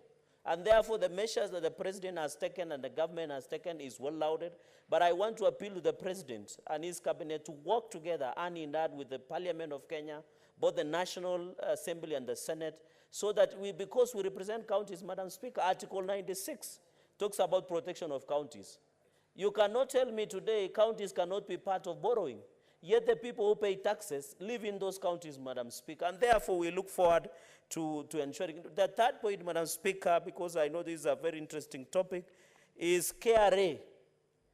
KRA, and I want to commend the chair, our former, the elections board chair, Mwaura is doing a good job by removing exemptions and reliefs, and I've seen LSK are threatening to go to court. Why would LSK, I'm a member of LSK, they have never asked me, they want to go to court to block people from paying taxes, Madam Speaker. The removal of tax relief, tax exemptions is welcome. Because, Madam Speaker, I can give you only a simple illustration so that I conclude. Madam Speaker, you heard that our brothers who left government the other day, including the handshake brothers from the minority side, 1 liter of spirit, the alcohol, is paid 356 shillings per stamp of excise duty. And 7.5 billion stamps cannot be accounted. That translates to around 500 billion that KRA did not collect. Yet we are looking only for 860 billion, Madam Speaker. Madam Speaker, last financial year, an exemption of 370 billion was exempted. And I know of a former PS who was Interior as an outstanding waiver of 4 billion that was not paid, Madam Speaker. Madam Speaker, just give me 1 minute so that I wrap it up in a neat manner. Just a minute, Madam Speaker, with your indulgence, because I was being taken over by the spirit of paying tax. Madam Speaker, and therefore, if you look at the exemption, the relief that was given by KRA, we are not supposed to be having a deficit budget. And therefore, I appeal for discipline and prudent management of public debt, Madam Speaker, and therefore I support this motion and thank the committee for the exceptional work that they did. I thank you, Madam Speaker. Senator Abbas Sheikh Mohammed, Wajir County. Thank you, Madam Speaker. Madam Speaker, I stand to support the motion. Madam Speaker, it's actually a very unfortunate situation today. This is a country that is now known by everybody that is a middle-level economy country. But unfortunately, we cannot be able to pay for our own goods and services in the country. Just because of, indiscipline, borrowing, and misuse of resources available to the country. Madam Speaker, as you look at this paper today, the debt stands 10 trillion, and what is capped is only 600 billion, which is available for use for this country. 600 billion cannot even be able to fund our education sector, so we need to borrow again. This country now is really under drought. Half of this country today, 7% of the country, is faced with hunger. There's no food. And the unfortunate thing is, while people are dying for hunger, while people are crying, our farmers are now harvesting, the bumper harvesting, they're expecting in Rift Valley. They're harvesting the maize, they're going to the stores. The same government is asking a duty-free food to be imported. And we're paying the money to those guys. They are importing maize, rice, and sugar, and all these things, which is actually a misplaced what do we call misplaced priority. Madam Speaker, one of the things is actually our current is more than 60% of our GDP. I think this is actually, you know, something to surprise somebody. I mean, honestly, a country like Kenya should not be always worried of where to get the money from. This country actually is rich. This country has a lot of resources. This country can be able to feed its own nation and export food. Tanzania, Uganda, our neighbors are just, today we were getting food from our neighbors. This country has become only a consumer country. And instead of producing food, that is we can be able to be self-sufficient in the food production, and we can be able to export it. We are borrowing it every day, we are just importing it. I think this is actually a very unfortunate situation. The money that is actually borrowed is actually used for recurrent again. You go and pay for salaries, you go and pay for petty things. So this is actually a total disrespect for any understanding of financial disciplines. This is the high time that this country must go back to the drawing board, the leadership on this country. Because now when you're saying the treasury should raise about 120 billion, that means you're going to be taxing Kenyans and getting more and more. We cannot afford even electricity. This country is need to develop, that to industrialize. The tariffs in electricity cannot even, the power cannot even be able to give us industry, to give sustain our industries. Most of commercial people, the industrial guys are now relocating to other countries. So, but we brag around and say we are a middle-level country, a middle-level developed country. Our economy is developing. Our economy is growing by 6.some%, while half of Kenyans are dying of hunger. People are dying. Animals are dead. Actually, we have lost almost the 600 billion. We lost almost 4 billion animals, livestock. If you take that into monetary term, it's almost the 600 billion that we're asking for. We can be able to take care of those animals. Our farmers cannot produce. Taxation is just too high. All the product. Electricity is just too high. So I don't know where we're going to. So I think it's a high time that this country should say the truth. The leaders of this country should say that we are not able to sustain ourselves. We cannot produce. We cannot feed our people. And it's shame. An independent country, an independent country that cannot even feed its own people, we cannot brag of anything else. So it's a high time, I think we need to go back to the drawing board. And we say enough is enough. Thank you. I support the motion. Thank you, Senator. I will now call upon the mover of the motion, Senator Roba, to come and reply.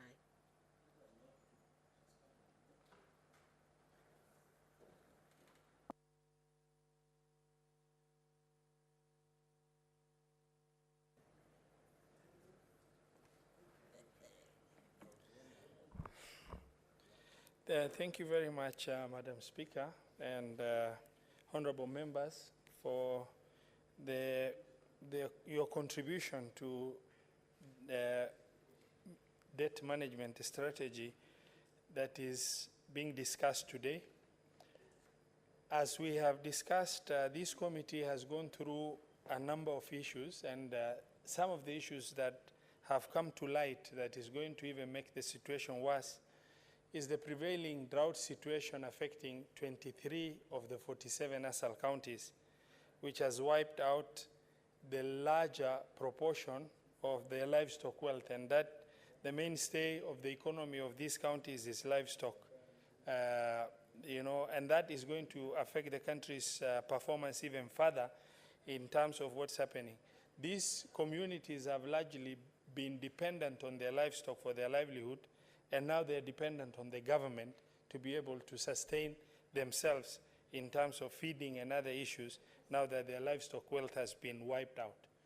The issues of debt management requires a critical balance. Already the debt ceiling of 10 trillion, the government has reached 9.4, leaving only borrowing space of about 600 billion against the proposed you know, in the budget policy statement, they've proposed to borrow about 720 billion when the service ceiling only, the debt ceiling only allows the government to borrow only 600 billion. And that requires very serious balance. And of critical importance in the balance is the ratio of external borrowing to domestic borrowing, because the more the government, external borrowing has not done very well in the last bond that was circulated externally, but domestic treasury bonds are doing extremely well. But what is going to happen should the government decide to overborrow from the local market?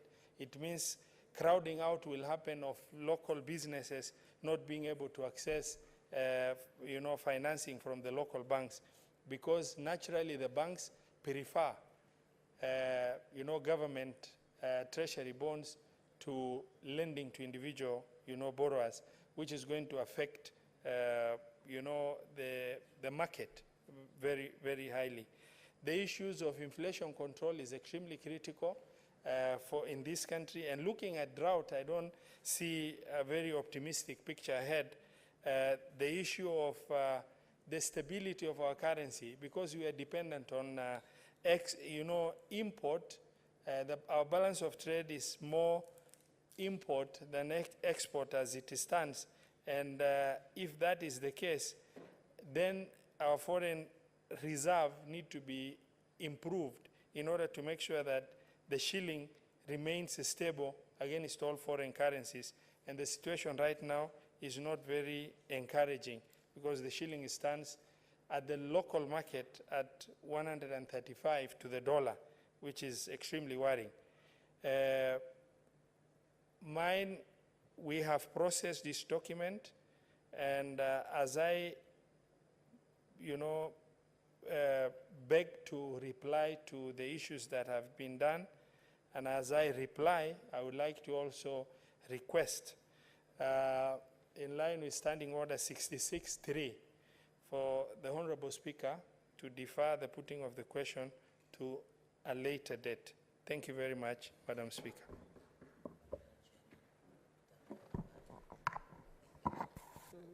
I concede to that request, and I nominate tomorrow, Thursday the 2nd, as the day when that question shall be put.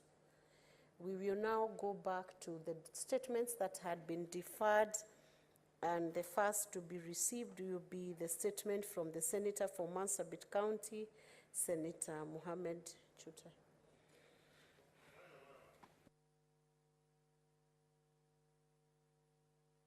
Is your point of order? Madam Speaker, I rise on Standing Order number 65. 65E.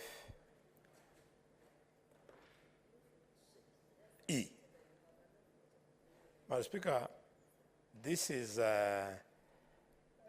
on motions that can be moved without notice. Now, Madam Speaker, E, it invites us to move a motion for suspension of a senator.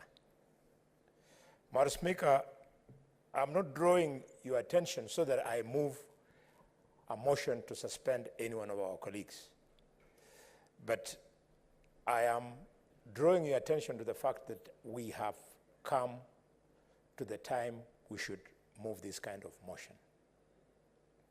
We were not elected as senators to come in Nairobi and catwalk. We were elected to come to this house so as to discharge business. And the two motions that the chair of this committee has requested that we defer the division are critical motions that are speaking to giving the National Treasury an opportunity to give our counties money.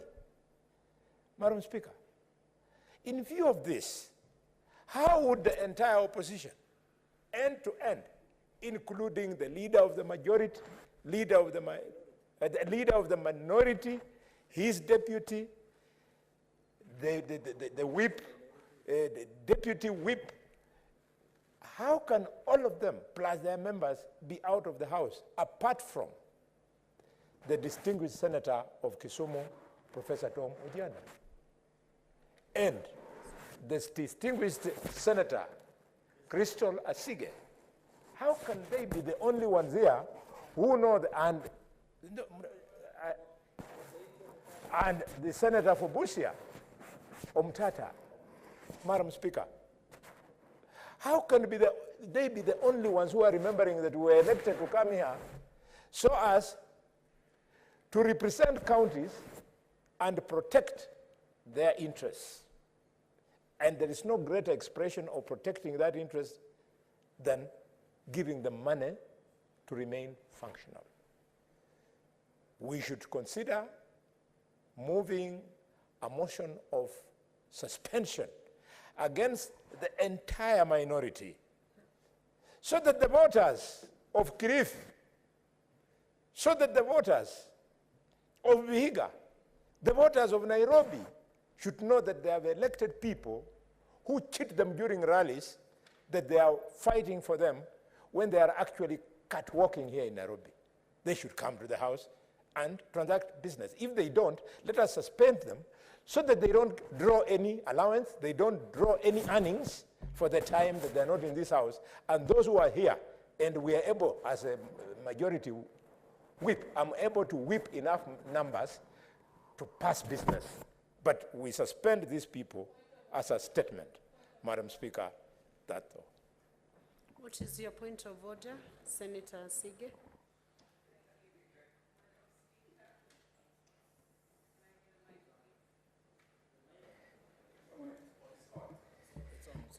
Thank you, Madam Speaker. I'm rising on a point of order because I'm unaware if distinguished Senator of Kakamega, Dr. Boni Halwale, is certain of the reasons why there are some members on the minority side that may not be sitting in their chairs this afternoon. Unless he has actual facts as to where they are and that they are catwalking in this Nairobi, then I suppose, Madam Speaker, you'll be the one to guide us. It might not be correct, or rather, in my view, it might not be proper for him to allege that there are people who are absconding or purposefully not being here, unless, of course, he has evidence on the contrary, Madam Speaker. I thank you. What is the point of order, Senator Gloria? Let's have Senator Gloria first. No, let's have Senator Gloria first. Madam Speaker, I believe that Senator Halwale is actually in order to bring this matter to the House. Because, Madam Speaker, yesterday we actually were unable to vote on this very particular matter. Some of us who are nominated who would like to vote don't have those votes. But we see our fellow elected senators actually literally coming to Nairobi to have meetings in Java and around the parliament. Madam Speaker, I want to say particularly that it is very disappointing that even when we are moving motions or matters that are affecting their constituencies, their electorate, the people who actually brought them to the House, they have no interest. Yesterday, Madam Speaker, we had Senator Ledama Olekina totally refused to come into chambers. He was actually outside there and he refused to come and vote. We were missing just one person to make the quorum to vote. So, Madam Speaker, I think it is in order that we actually have to do something about this, because for some of us, we don't have these votes, and they have refused as elected leaders to delegate those votes to the nominated senators. So, Madam Speaker, kindly, this is an issue that must be given attention, and if we cannot find anything in the standing orders to actually hold these senators accountable, then we better go out there and tell the electorate that indeed they are receiving salaries for just coming to have meetings with their friends and their peers around parliament, but they are actually not attending chambers. It is a serious concern, and for some of us who are specially elected to represent women and other constituencies, we demand that it is time, Madam Speaker, that we are given voting rights so that we can move the business of the House. Thank you. What is your point of order, Senator? Madam Speaker, is it in order for Senator Gloria to actually mislead the House that elected senators, while we are seated here as elected senators, Madam Speaker, that we are having meetings in Java? When did this chamber When was this chamber converted into a Java, Madam Speaker? Number two, Madam Speaker, Honorable Senator Gloria has a motion before this House that she has absented herself from moving that motion more than 2-3 times, Madam Speaker. Is it in order for her to mislead the House, Madam Speaker? Would you like to be informed? No, I have to just hold. Senator Gloria, hold it. Do you want to be informed, Senator Madago? To be informed, I'm well Thank informed, you. Madam Speaker. The information shall not move. Let's have Senator Mudigi to intervene. What is your point of order, Senator? Mr. Speaker, katika Kenya tuko majimbo 47. Na mambo ya ajabu, kuna mambo ya vyama, kuna mambo ya biashara, kuna mambo ya mtu binafsi. Tunaangalia katika Kenya, maji hakuna chakula, na pia hata samaki ama vitu nyingi zimehangaika. Watoto wetu wana pesa ya kwenda shule, pia hata kila kitu yote imeharibika, imesoroteka. Tunastuka sana, tuko karibu wiki 2 ama wiki 1 walio wachache. Na sio mambo ya vyama, ni mambo ya kuongezea county era. Ndio watoto wetu waweze kwenda shule, ndio tupate maji, ndio hata hospitali zetu siwe na dawa. Wakati tuko na serikali ya Kenya Kwanza ambayo inafanya kazi kuliko serikali zile zingine, halafu watu wengine wanatoroka. Kwa hivyo mimi ningeuliza kama kuna uwezo, wale wako hapa, kama kunawezekana tuseme hiyo kitu imeenda dhuru, kwa sababu hapa hakuna mambo ya mtu binafsi, hakuna mambo ya vyama, ni mambo ya county. Tulilie county yetu kwa hii kipindi ya miaka 5. Kwa hiyo mimi naunga hiyo mjadala mkono, tuweze kuona vile itakuwa. Ni mambo ya ajabu, mambo ya kusema tunaenda kwa mawe. Kwa nini? Nataka kuambia mambo ya mkate nusu hakuna, hata toast hakuna. Asante. Senator Chiradige.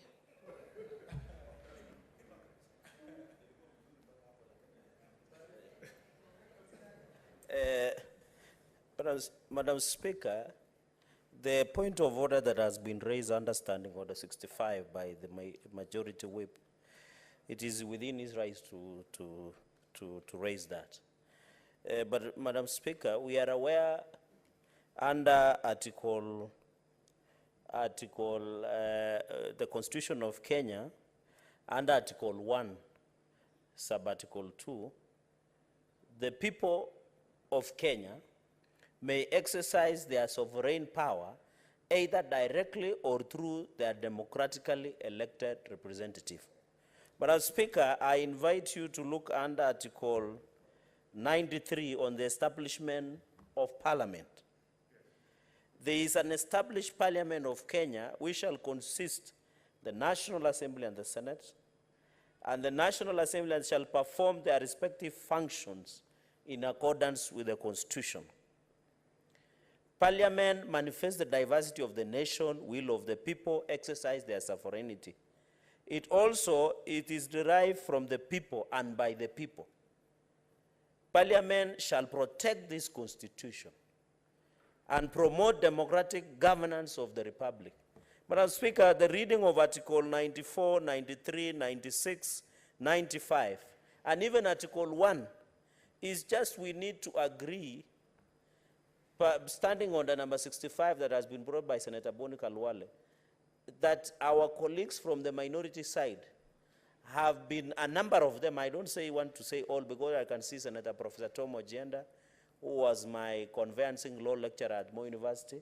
And by the way, Madam Speaker, in the moot competition, Moi University was the best. He beat the University of Nairobi, because courtesy of Professor Tom Ojienda. Madam Speaker, it is on record. You can check the results. Look for me in camera, Madam Speaker. The point I'm trying to put across, Madam Speaker, what they are inviting you to do is very dangerous. Because the work of the Senate does not involve only plenary. It involves working from committees.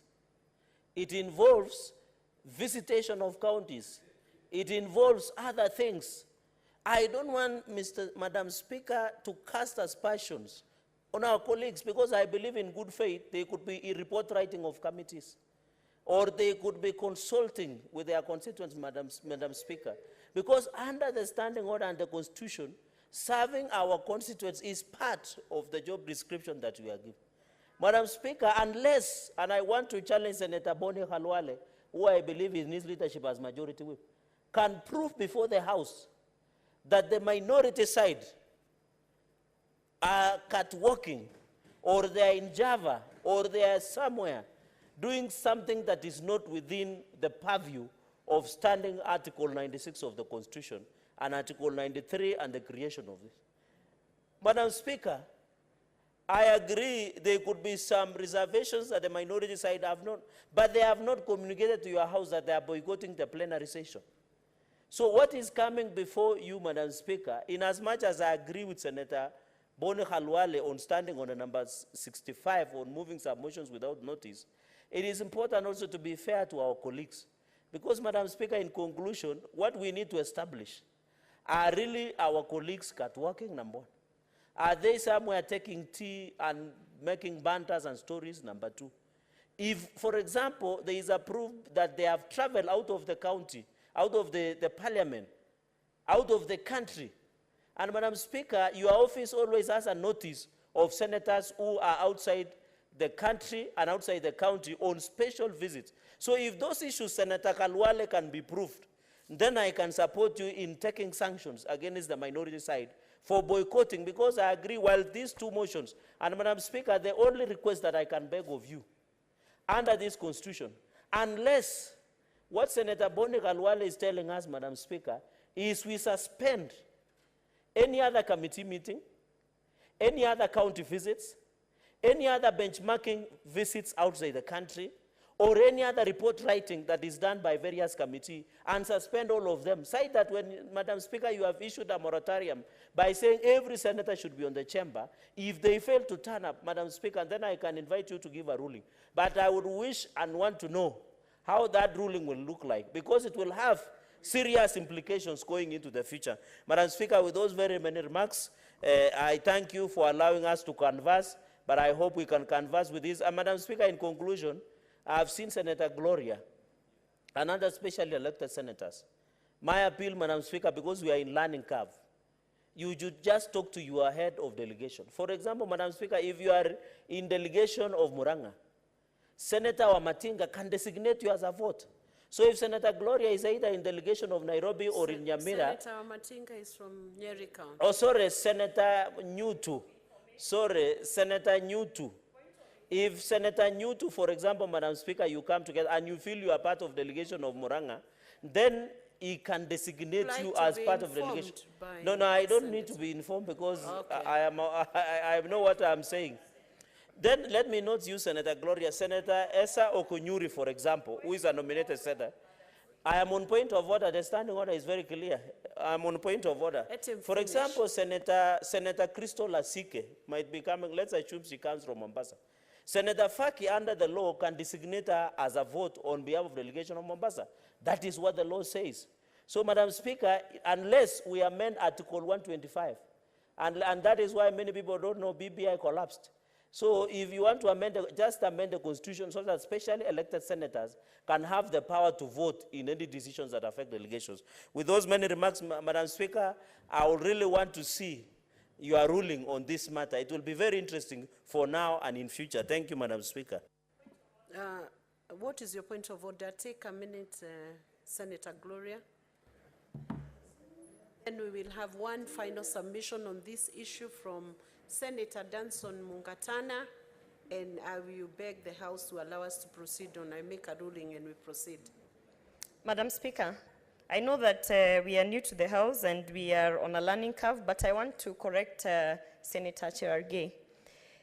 We have actually reached out, and when I say we, I mean most of us nominated senators, including myself. We have reached out to our delegation chairs. I have even written it in our platforms of the Senate groups. And we have requested that in the event that they are very busy, perhaps dealing with matters on offices of the constituencies, which perhaps because as nominated senators we do not have, that they should delegate their vote. Madam Speaker, to that effect, none of the elected senators have actually written a letter to the office of the Speaker to give that authority to their delegation members to vote in their absence. As a matter of fact, only one elected senator gave the letter and later retracted it within the same week. So, Madam Speaker, you will see that while we are sitting and trying to get quorum and trying to move the business of the House, it is very difficult for some of us. We have no powers, we have no authorities, and so, Senator Cherargei, you are out of order when you say that we do not know the line of choice. We have actually followed the process as it should be, but the frustration is that the elected senators have refused to delegate their voting rights. Now, we will have the final submission from Senator Danson Mungatana, and then I'll make a ruling. Madam Speaker, thank you. I'll just be brief. I think the concern raised through the point of order by my majority whip is of great importance. Madam Speaker, my point is that God willing, within a few years to come, we shall have constitutional review, and we shall be looking at how we have performed using the 2010 Constitution. Madam Speaker, I pray that it be on record, and I hope people remember, if we will be there, we hope we will remember that this question of voting by delegation at the Senate, it must be reviewed.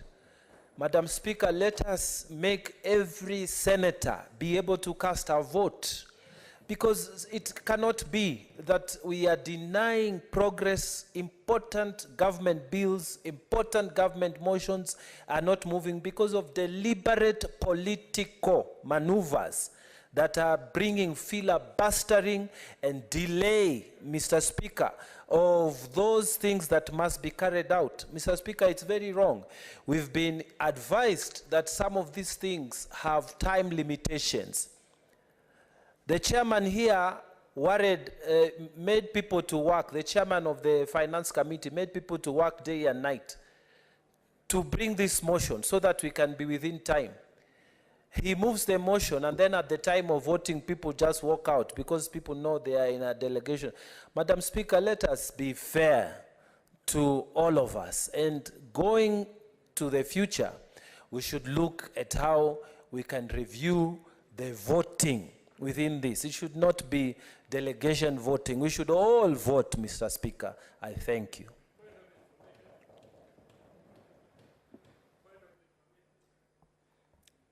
He's already finished, so I'm sure now he's left the floor. I want to make a short ruling on this issue, on the point of order that has been raised by the majority whip. I have noted the use of the word catwalk and meetings in Java, which would be unsafe to assume that people are seated in Java or catwalk. So I would not be quick to assign their absence to meetings being held in Java or catwalk. But of point of concern is the issue that senators have absented themselves, especially when we see top leadership from any side of the divide, if at all, that they are not in Senate. It would be important for every senator to prioritize the business of the House within their schedule. And I know there are committees and programs of committees which ideally should be assigned time within the schedule of the business of the Senate. But I'm also aware that the clerk's office ensures that the committees are not conflicting with the business of the House. And of course, that should be the way the business of the House should be organized, in such a manner that unless it is very important that the committee schedule does not conflict with the House business schedule. I have also noted with concern the use of a delegation to vote in the instance where a senator is not available, is not present to vote. We would encourage that the senators use the delegation. The head of delegation must assign other senators who may be available from that county to ensure that the function of the House is not crippled or is not suspended due to quorum matters. So I think on this issue, the important thing is to note that the point of order raises a serious concern from the majority whip, and that senators should take the business of the House seriously. And if a senator is boycotting a session, the sensible thing to do and the reasonable thing to do is to give notice of that boycott so that it's understood that the boycott is official from that Senate. So we will now move forward from that discussion on the point of order, and I want to invite Senator Chute to proceed. Thank you, Madam Speaker. I'm requesting for a statement on the border conflict between Kenya and Ethiopia and alleged banditry attacks in Marsabit County by Samburu armed men. Madam Speaker, I rise pursuant to Standing Order 53-1 to seek a statement from the Standing Committee on National Security, Defense and Foreign Relations on the border conflict between Kenya and Ethiopia and alleged banditry attacks in Marsabit County by Samburu armed men. In the statement, the committee should, 1, ascertain the interventions the national government is undertaking to deal with the incursions of Ethiopian military forces in Kenya, mainly in Sololo sub-county, in a village called Anona and Abo and Dukale villages in Marsabit County. 2, inform the Senate on the customs clearance requirements for Kenya vehicles and motorbikes crossing to and from Ethiopia border and vice versa. 3, state plans, if any, the government has undertaken to hasten the release of motor vehicle registration number KCW 597H belonging to Mr. Ali Abdi Dida that was impounded on 30th April 2022, alongside other 120 motorbikes detained in Ethiopia. 4, state plans, if any, the national government is taking in ensuring that National Police Reservist, NPR, in Marsabit County are provided with firearms, since National Police Reservists from neighboring counties remain armed. And finally, Madam Speaker, outline targeted measures, if any, in seeking sustainable solutions to incessant banditry attacks by the armed Samburu men between Sorolibi and Merile along Isiolo-Marsabit Highway, and the incessant cattle rustling by the same armed men in Saku constituency in Marsabit County, highlighting actions being taken to enhance security and bringing the perpetrators to book. Thank you, Madam Speaker.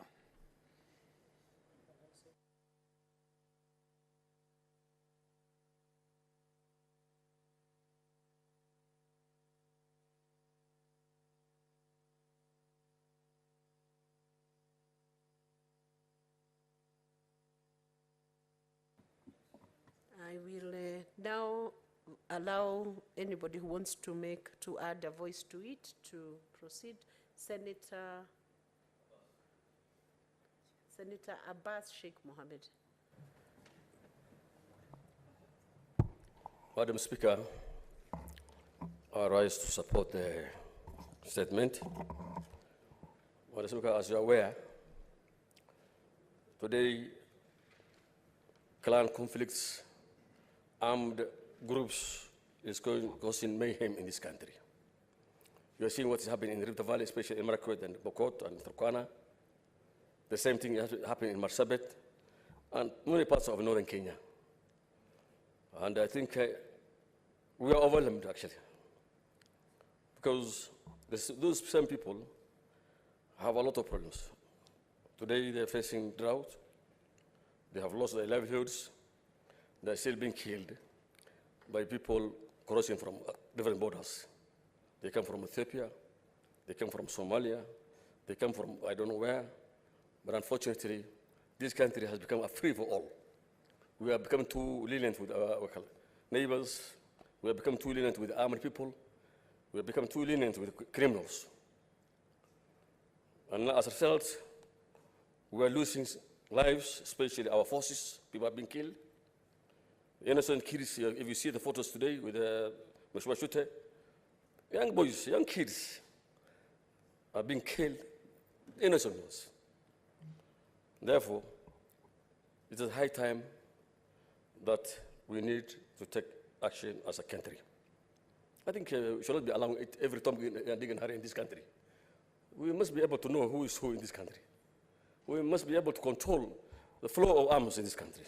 Of course, we know that we have borders, but I mean, whatever it is, we have enough resources. We have the men and women who can, repulse these guys. But unfortunately, we have got a lot of laxity within our forces and within the systems. As you're aware, Madam Speaker, the flow of small arms is actually readily available. So small arms have found their way here. It is everywhere. The same arms are being used now to kill Kenyans and to rob Kenyans. So it's the high time that I'm saying the government is trying to disarm people. We have the government have tried its best to disarm, but of course now that the military men in the West Bokot and Turkana, all those places, if you hear the number of arms that have recovered, it's not worth the kind of resources that we're using. The best thing is actually to register these illegal arms so that those people who are having problems of conflict, those who have been killed, can be able to repulse those guys and they can fight on their own. So they can fight these criminals. Our military men are people in the vehicle. The train is just too rough. The area is just too wild. What do you call the boundaries are just porous. So we cannot be able to sustain that kind of, taking our army men and women and police to go and police man porous borders, which is very, very, very large areas and very big land. Finally, Madam Speaker, I want to urge our officers and leaders in security to at least to come up with a better plan. And the best plan is actually to engage the same communities that are causing these problems. Where the problem is taking place, if you engage them, if you create dialogue, I think things will be better than what it is now. With those few remarks, I beg to support. Thank you. I would urge the senators, when they are contributing, to raise issues that they may need considered by the committee when that statement is being committed to the committee, as opposed to debating the statements. Senator Chelalige.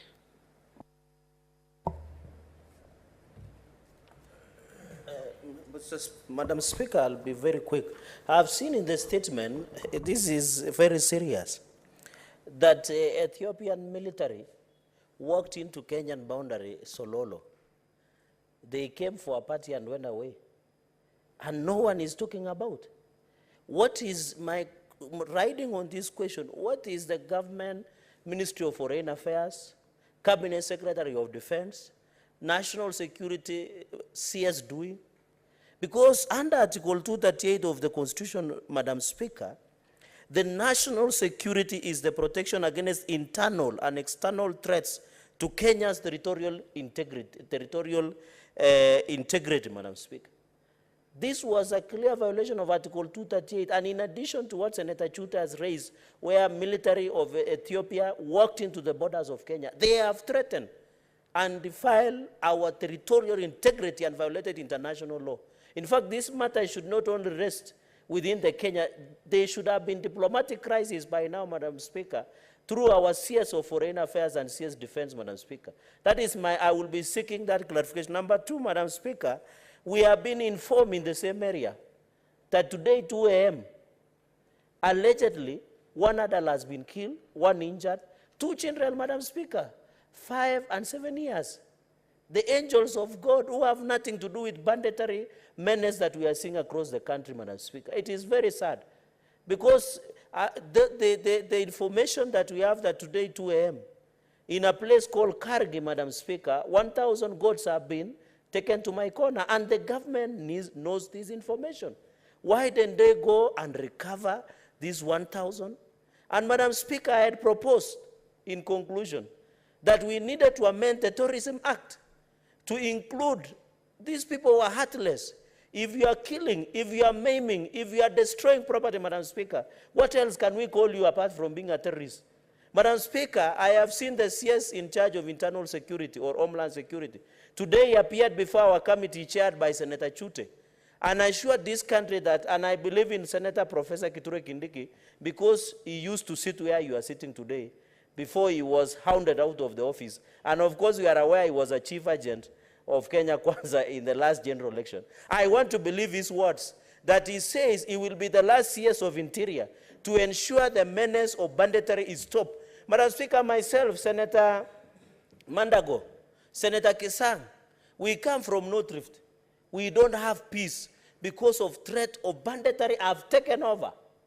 They have taken over. You had even taken over a school in Baringo, where the head of the cartel, like what we used to call Medellin cartel, Madam Speaker, have taken over the school. They had even closed schools. Which country where do you have the terrorists running around in fact, I am told, Madam Speaker, from security circle, that they have more powerful weapons than even our ordinary police, Madam Speaker. And therefore, it must be clarified.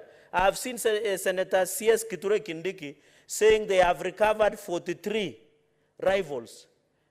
I'm told there are 5 grenades and I think that 6 bullets that have been recovered. Madam Speaker, we want to believe in Senator Professor Kithure Kindiki that this mess will end, Madam Speaker. There are many widows that are crying today because they lost their husbands. There are many parents that are crying today because they have lost their children. There are many husbands that they have become widowers because their wives have been lost through this menace. I believe that this matter must be brought to conclusion. We send our deepest condolences and our empathies and sympathies to many families because of loss of life in Marsabit and across where insecurity is thriving, Madam Speaker. And I want to believe in President William Ruto that this menace will come to an end. We are tired as Senate because many people believe we can't do much. But I want to assure the nation, Madam Speaker, with the legislative powers we have, and I'll be bringing those amendments, that these people are terrorists. There is no any other name that are called bandits. They are not cattle rustlers. They are worse even than terrorists, Madam Speaker. And by the way, terrorists can set a bomb and run away. Yes. But these are not even, these are more than terrorists. They attack, maim, and kill and destroy, just what the Holy Bible talks. These people are devils, Madam Speaker, because the devil comes to kill, destroy, and maim. That is the name that these bandits must be addressed as such. Madam Speaker, with those very many remarks, to congratulate Senator Chute and say we shall support, and I want to call upon Madam Speaker in conclusion, so that I don't request for point of order, is that, Madam Speaker, from your chair, can you direct the chair of committees that whenever a CS like of internal security come, why don't they post in social page of Senate Business Committee so that we can come and raise our concerns? Madam Speaker, and direct the clerk through your secretariat that when I request for a statement, they have courtesy of inviting me to sit in those committees and seek further clarification. I thank you, Madam Speaker, for that indulgence. Okay, thank you. Senator Boni Halwale, Majority Whip. Thank you, Madam Speaker. Madam Speaker, I have only 3 points for clarification. But before I seek that clarification, I am very saddened with what the CS is quoted saying today. That a school has been taken over by a bandit, and the first classroom he has given to the first wife, the other classroom to the second wife, the third classroom to the third wife, and the fourth classroom to his son and his wife. In Kenya, is that gangland? In fact, that officer who was recounting that story should have been dismissed on the spot, because that officer, upon witnessing that kind of thing, should have wiped the entire school clean, so that family would never live to embarrass this country. Madam Speaker, the truth is, it is impossible anywhere in the world to develop an area which is perpetually in war and conflict. We are killing a generation of the people who come from those 6 counties. I seek to ask the following clarification. Why is the government of Kenya not taking action against politicians, some of them in the 13th Parliament, who are reported and seen on footage airlifting bandits who have just come out of court? Why are they not arresting these politicians, seizing those helicopters, which obviously come from the proceeds of this crime? Number 2, there is a chain, a supply chain, from the bandits who go into the homes of families, drive out the livestock, and they go and sell them. If people, Madam Speaker, drive out of Amanyata 800 head of cattle, they must be having a ready transport to take them to a ready market. We hear that some of the animals slaughtered in Dagoretti come from these areas. Why are you making me to allow my daughter to partake of that kind of beef? That beef is beef that is stained with human blood. The second clarification, Madam Speaker, is on the issue of police reserves. When is the government going to stop this thing of police reserves? Because it is this thing of police reserves where some people move around with firearms and you have no guarantee that they uphold integrity of owning a firearm. Probably there are some of those firearms that are eventually used to perpetuate the crime. My last point is, why is the government declaring that there will be 100% disarmament? Because the problem in the conflict areas is that when you disarm the Samburu, they'll be attacked by the Turkanas. When you disarm the Pokots, they'll be attacked by Samburus, and vice versa. When is the government going to declare 100% disarmament and instead allow only officers in uniform to be the ones with firearms in those areas? It's very painful, Madam Speaker. I have a clip where 5 youth armed with the AK-47, they are running around a GK Land Rover, Land Cruiser, and blowing whistles and singing that they have now defeated this armed security. I think Professor Kindiki will have to do more, and we are going to support him even more.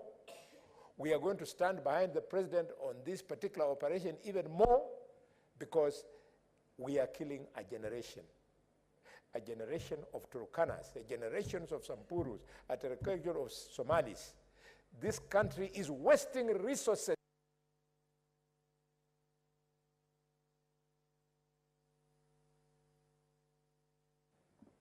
Thank you.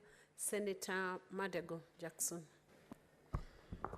Madam Speaker, I rise to support the statement sought by Senator Chute on these matters of security, Madam Speaker. Madam Speaker, it is a growing concern that the territorial borders of this country continue to be defiled by foreign troops. And we are seeing some leniency in action taking, Madam Speaker, to protect our borders. Madam Speaker, this reminds me of the case of Migingo Island, so many small islands in Lake Victoria that have been occupied forcefully by Ugandans, Madam Speaker. And the government of Kenya has kept silent while Kenya citizens who depend on fishing in those places, Madam Speaker, are suffering. Madam Speaker, the invasion by the Ethiopian forces in Marsabit County, Madam Speaker, is something to be worried. Madam Speaker, we all know that parts of Ethiopia have been experiencing serious security challenges, Madam Speaker. And if government doesn't take stern action, Madam Speaker, that can easily spill into this country, Madam Speaker. Madam Speaker, you realize that the communities that live in the two countries are the same communities. And therefore, because of those socio-cultural activities that have to happen across the borders, it can be an avenue of breeding lawlessness in those parts of the country, Madam Speaker. Madam Speaker, it is also saddening that on the banditry issue, the critical things are not being addressed, Madam Speaker. If we go after the bandits, Madam Speaker, who will go after the suppliers of bullets, Madam Speaker?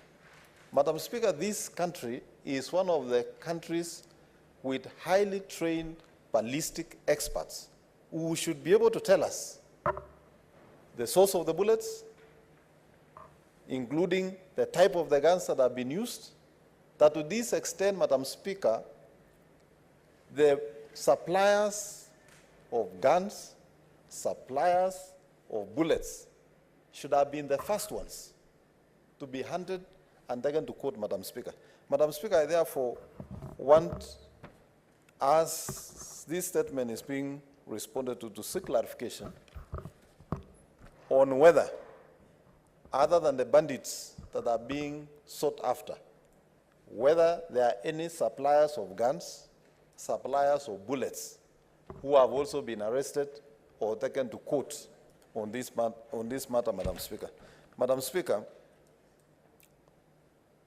counties that are suffering from this insecurity have had to divert a lot of resources that would have been meant for development into feeding Kenyans who are being forced to go to camps while they were going about their livelihood without requiring any government intervention.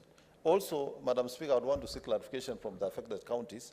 How much money have they spent on feeding populations that have been displaced because of security issues, Madam Speaker, with a view of asking national government to actually refund those counties those monies, because those monies were budgeted for other development programs, but because of the necessity and the dignity of life that needs to be preserved, those counties have been forced to spend those meager resources that they are receiving on feeding Kenyans who are being displaced.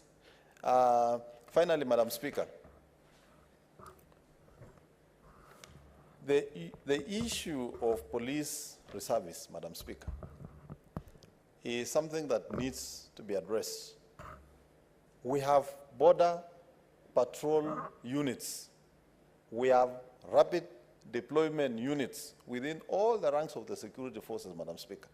Why do we still need to use police reservists instead of doing permanent deployment of these units along our borders and along the areas that are always affected by this kind of situation? Finally, Madam Speaker, in the past, we were told that the government of Kenya is building a wall in the border of Somalia. They were digging a trench in those borders of the northern part of Kenya. Madam Speaker, as part of the response, we want to know how far, what is the progress, and how much money was spent in that project, Madam Speaker. Madam Speaker, I seek to support that statement by Senator Chute. Thank you. Senator Okoit Omtata, is he here? Thank you, Madam Speaker. This is a very, very weighty and saddening situation whereby, one, an international state, a foreign state enters Kenyan sovereign territory without being challenged and gets away with it. Number two, and the reason it gets away with it is that there's a violation of Article 6 of the Constitution by the national government, where it is required to have its presence all over the country. And the area Senator Chute is talking about is an area that suffers from a deficiency of the Kenyan state. There's no Kenyan state on the ground. That's why the Ethiopian state can come across and play poker with our lives. So this is a condemnation of the government that it has failed to provide its presence on the ground to deter the Ethiopian state from whatever enterprise there is. And I support what was said here, that this matter should have escalated to the diplomatic circles to try and have the responsible governments get a handle onto the issue. Coming back internally on the question of the so-called bandits, I support the proposal by Senator Cherargei that these are really terrorists and they need to be covered under the Terrorism Act. Because a big problem we have had with dealing with this menace is mischaracterization of crime. As long as we characterize it as a cultural enterprise, it will not die. Let us call it by the correct name of terrorism, or even robbery with violence, and let the might of the state be brought to bear upon these people. Further, only the monopoly of violence must be with the Kenyan state. We cannot sit here to be mocked by stories that some do no good somewhere has taken over a school, which is a state institution. And whatever is doing, so the government must use all means possible to deal with these people. Further to that, I would recommend that when these people are apprehended, they should not be put through the civilian courts. They should be subjected to court martials because they are armed combatants.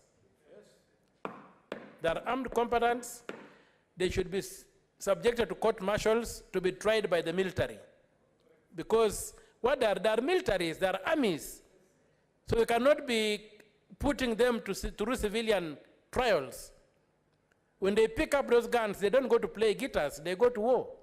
They're not entertaining anybody, they're going to kill. And their purpose is to kill. So for heaven's sake, let them be subjected to court martials wherever they are found. But finally, in 1969 or thereabouts, Pope Paul VI released an encyclical where he said, the new name of peace is development. You will also realize that these enterprises are happening in largely marginalized areas of this country. So we must, as a state, invest in these areas. We must build roads, we must build schools, and I support what Governor Mandago has said. There should be no harambe or self-help when it comes to matter of security. This idea of police reservists is asking a community to engage in harambe or to raise arms to protect itself. The Kenyan state must take over. But to take over other than just applying the boot or killing every bandit that comes out of the marginalized areas, the Kenyan state must drain the swamp. Let us drain the swamp from which these people hatch, from which they come to attack us. And draining that swamp, let us develop the area. For we shall not be able to kill every bandit who happens upon us, every terrorist who happens upon us. Let us drain the swamp, let us have a Marshall Plan for these areas to open them up, to modernize them up, and to try and bring them within the circuit of the Kenyan economy where everybody else is thriving. Finally, as for... Please wind up I'm winding up. Finally, as for the bullfighters, mentioned that some of this meat that we eat from Dagoretti, whatever, are proceeds of that blood that is shed in these regions. Maybe time has come for people to be able to... Senator Omutata, we do not officially have bullfighters. Oh. Bullfighter here. He likes that name, but I'm sorry. He didn't even complain. He encouraged me to call him bullfighter. The Honorable Senator for Kakamega, who is my neighbor, and whose county is so big that it needs to be divided into 4 going forward. So, the governor of Kakamega, the Senator of Kakamega said that some of this meat that we eat in Nairobi is really the proceeds of these wars that are happening on the ground. Maybe a mechanism should be put in place to ensure that any animal that is slaughtered in this country has a return address. We must know where it comes from. Don't just go and get a carcass and then that is it. The veterinary officers who inspect meat must ensure that the animals have permits of movement and letters of no objection before they slaughter them. Thank you very much. Thank you, Senator Mutata. Let's have Senator David Wakoli Wafula. Asante Mheshimiwa Spika. Ningependa kuchangia hoja ya usalama. Nimekuwa na bukua hapa mtandao wangu. Nikaona vikosi vyetu vya usalama vikifanya mazoezi na kuzuru maeneo mbalimbali kule Kongo. Na Wakenya walikuwa wanafurahi sana wakijipigia upato kwamba Kenya ina kikosi cha uzoefu mkubwa wa kukomboa miji mbalimbali katika Afrika. Ni kinaya sana sasa vikosi vyetu vimevaa mavazi ya kivita kule Kongo na Somalia, na huku kwetu vijijini Wakenya wanamlilia Mungu wakiuliza ni makosa yapi walifanya. Tumeona viongozi wakipaa kwenye ndege na wengine magari ya kifahari yakitua yakienea maeneo haya ya vita, na hadi sasa hatujaona hatua yoyote ikichukuliwa. Na mimi husema mzaa msaa ama mzaa uzao tunuka uzaa. Haya ambayo wanafanya sasa wakitaraji kwamba ni uzoefu yatakuja kuenea maeneo mengine nchini Kenya, na watu wataanza kujipanga kisirisiri. Naomba serikali iwache kufanya mchezo, iende katika maeneo haya, ipambane na hawa watu. Itakuwaje tuko na idara ya ujasusi Kenya hii ambayo vile vile tunaambiwa ina uzoefu mkubwa? Itakuwaje hawajui hawa watu fanya mazoezi wapi? Itakuwaje hadi sasa hawajui silaha hizi zinatoka wapi? Itakuwaje shule inatekwa nyara, kila kijiji kina nyumba 10, kina naibu wa chifu na chifu? Tunakuja kusikiza haya mambo kwenye Senate.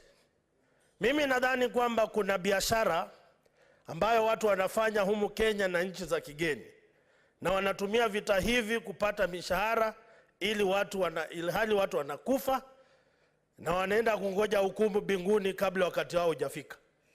Naomba serikali kwa niaba ya maeneo ambayo Wakenya wanavumilia kwa Wakenya, tuache kujiongelesha kwenye vyombo vya habari. Tunataka kuona vitendo. Tunataka ukombozi. Tunataka uhuru wa Wakenya wajivunie kuishi Kenya. Asante sana Mheshimiwa Spika. Naomba kwamba idara hizi zote zilete ripoti hapa. Idara ya ujasusi, idara ya usalama, waje watueleze shida iko wapi. Haya maeneo lazima yawe na vijana ambao wako katika idara ya ujasusi. Kuwe na wasichana katika idara ya ujasusi ili waweze kutuambia mambo yanaendelea huko. Haiwezekani tangu uhuru bado tunakuja kulilia hapa bunge tukijiuliza maswali namna hii. Naomba serikali yangu ya Kenya Kwanza tuamke na tufanye kazi. Asante sana Mheshimiwa Spika. The final contribution on this issue is Senator Olekina Ledama. Madam Speaker, I thank you. Madam Speaker, with a very heavy heart, today I cry for the Rendile. And first of all, let me thank Senator Chute for having brought this statement, because this is a statement that made me come back to this house this afternoon.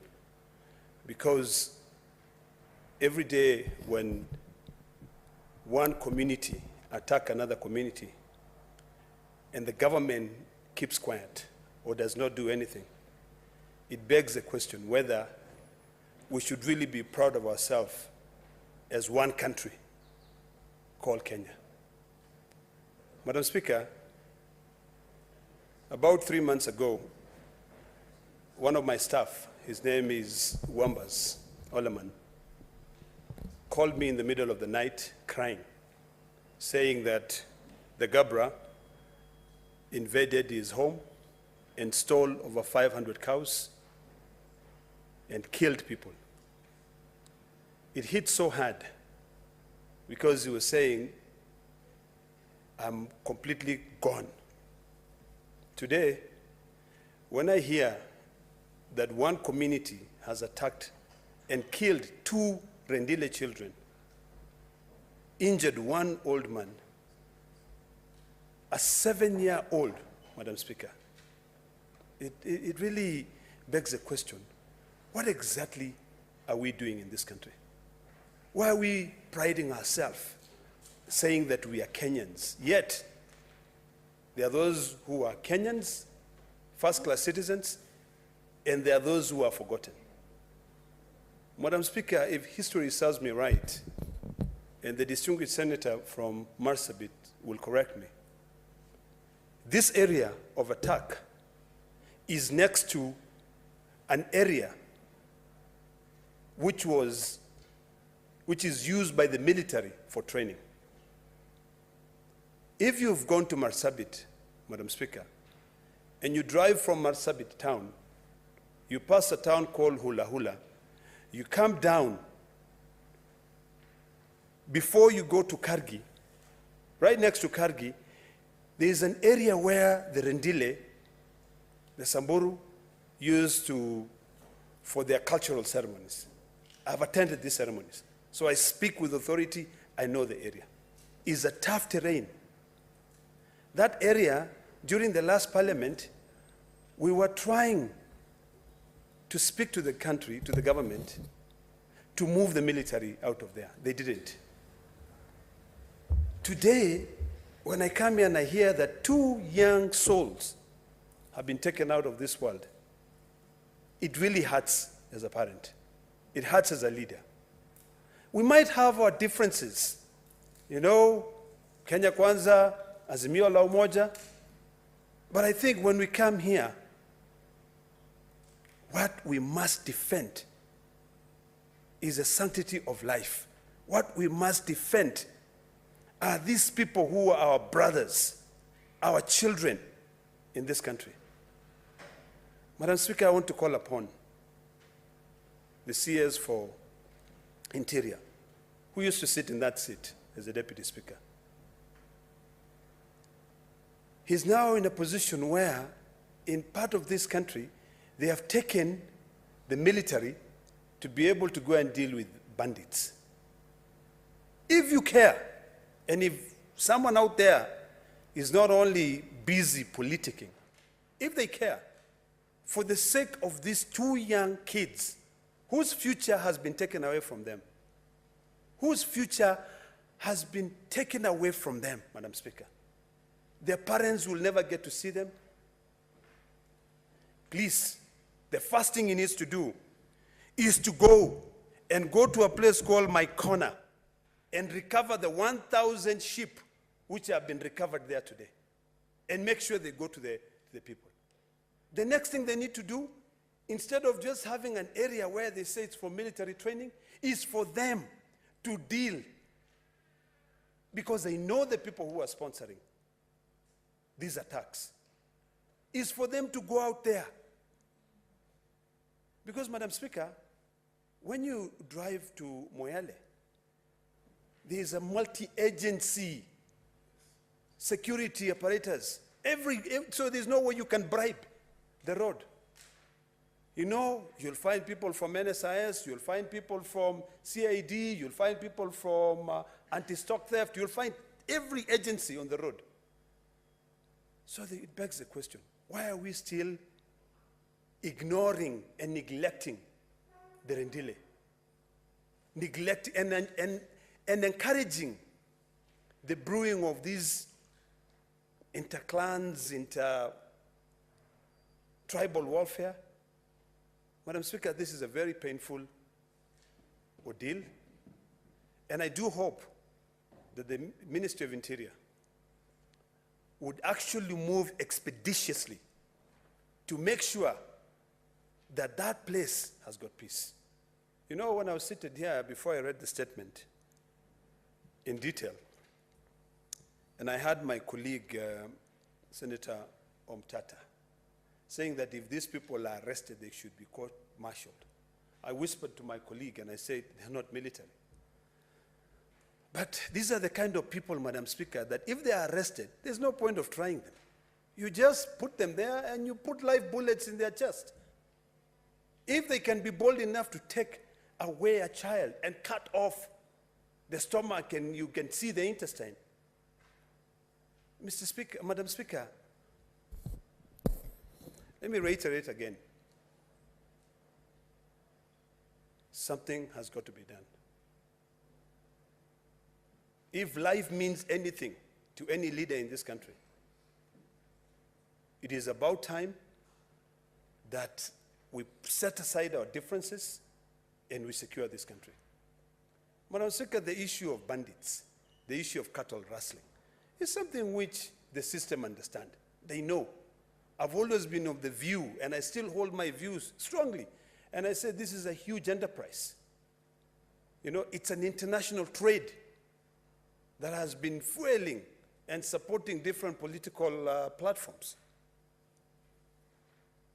So let's cut to the chase now. Let's save lives. Do whatever you have to do, but save these lives. Madam Speaker, if you go to North Hall right now, 2 weeks ago, my staff were there with a bus. They went to donate food to people. You know, they were crying. And they couldn't understand how people can live there. There's no water. In fact, the only thing which is there, and I thank the former Prime Minister Raila Amolo Odinga and the late President Kibaki for having done, is having built that road from Isiolo all the way to Moyale. And Madam Speaker, if you sit down with the Prime Minister and he tells you the story of that road, how that road came about. People from Moyale walked for over 15 days from Moyale all the way to Nairobi to come and plead for that road to be done. Because, you know, when we come here, history is very important for us, Madam Speaker. It is important for the younger generation to understand how this country came to be. This country was literally built by the railway line. That's how the urban cities, the small towns mushroomed and they developed. Now to be able to connect the other part of the Northern Frontier District, it had to take initiatives and innovations from leadership. And this is why I always support Raila, because of what he saw when he was a minister for transport, for that road, for that place to be open. Now that that road was open, Madam Speaker, if you drive from Isiolo to Marsabit, it is 2 hours. But the distance is almost how many? 300 or 400 kilometers? Around 270 kilometers. But it's 2 hours because the road is beautiful. Now that we build the road, why can't we move security there? Why can't we secure those people who live there? Madam Speaker, when you hear that even vehicles are taken from Kenya, cross to Ethiopia, and they are never released. And the people know the people who took them. So you wonder, really, do we have a government that cares about all its citizens? There are parts of this country, Madam Speaker, if I tell you to go and live, you will not survive for a day. You know, there's a tribe also in Turkana that most people don't know. There are parts of this country, Madam Speaker, that if you go, you ask yourself whether this is Kenya or we are still living in the Stone Age. These kids who are attacked, if you saw those pictures, Madam Speaker, they barely even have clothes. People are only surviving with the cows they have. If you find sheep there, you'll wonder what these sheep are eating. Because the whole place is dry, completely dry, there's nothing. So if that's not enough, that life, global warming has made it difficult for you to be able to survive, then now a country which we pay taxes for, even those people pay taxes because they have food, they have everything, cannot protect them. Please wind up here. Madam Speaker, I'll be happy to wind up. I was waiting to see the red light. I didn't know how much time we had to comment on this. And I know yesterday we discussed about sticking to the standing orders. The reason why I'm contributing more is because I'm guided by the standing orders. The standing orders gives us enough time to be able to contribute. But with that, I want to summarize by saying this. Rendile children life matters. And it's about time that this government also, if at all we have a government, should forget about the differences and should move there. In fact, tomorrow I would expect that, and I hope this is going to be with the Security Committee. I know Senator, my good friend from Kisumu is in that committee. I hope that you can move fast, have the military go there. This is the situation now where it is the military that has to go there. Because we have this habit of sending the military without getting parliamentary approval. So since you've already violated the law, go ahead, go there and rescue these people. I thank you, Madam Speaker.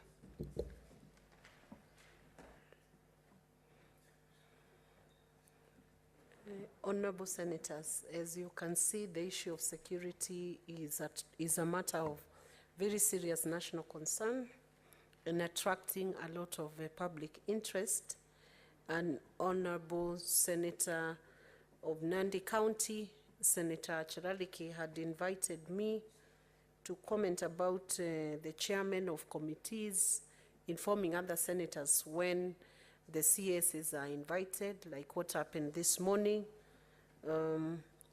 Committee chairpersons are actually persuaded that they should be informing the whole House when the CSs are attending some of the sessions or coming to respond to statements or motions or issues, so that other senators who are interested in matters that are coming from their counties can be in attendance and can hear the clarifications or raise any issues they may want to raise with the CSs. Clerk, next order.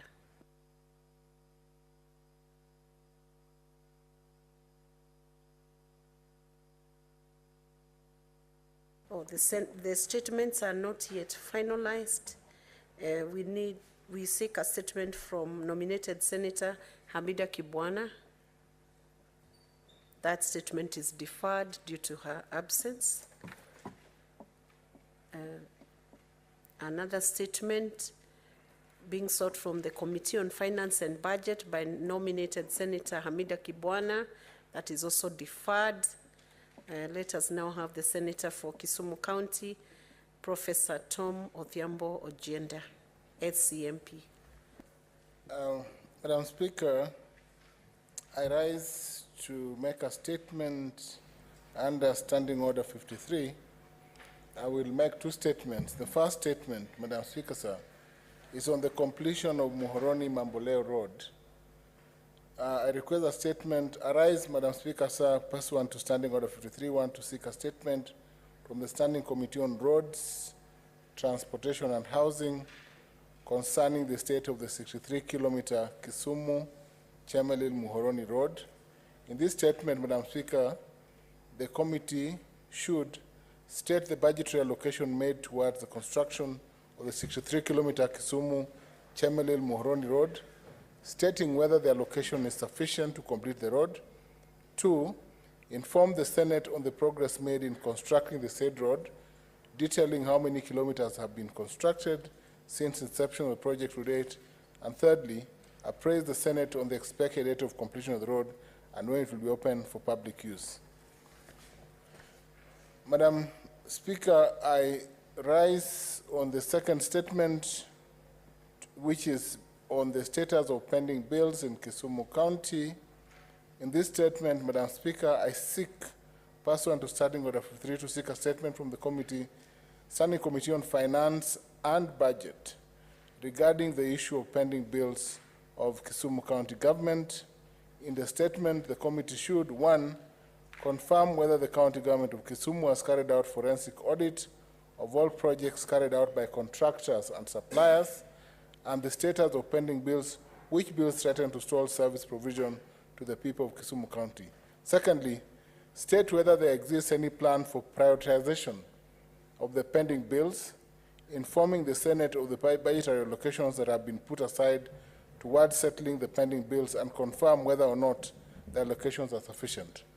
Thirdly, to explain the criteria used by the county government to prioritize and pay the pending bills, outlining how many bills have been paid so far and what is outstanding, and lastly, to state whether there are plans, if any, that have been developed to deal with the issue of pending bills as a matter of priority for all county governments. I thank you, Madam Speaker. Thank you, Senator.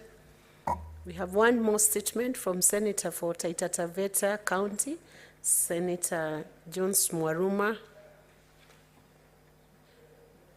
Due to his absence, that statement is also deferred, so we can take the next order.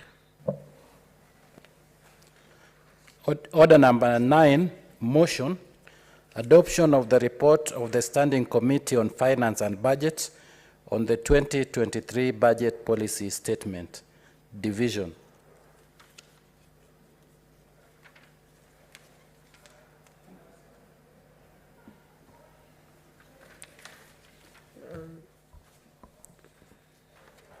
This motion is deferred due to quorum, and it shall resume once again on 2nd of March.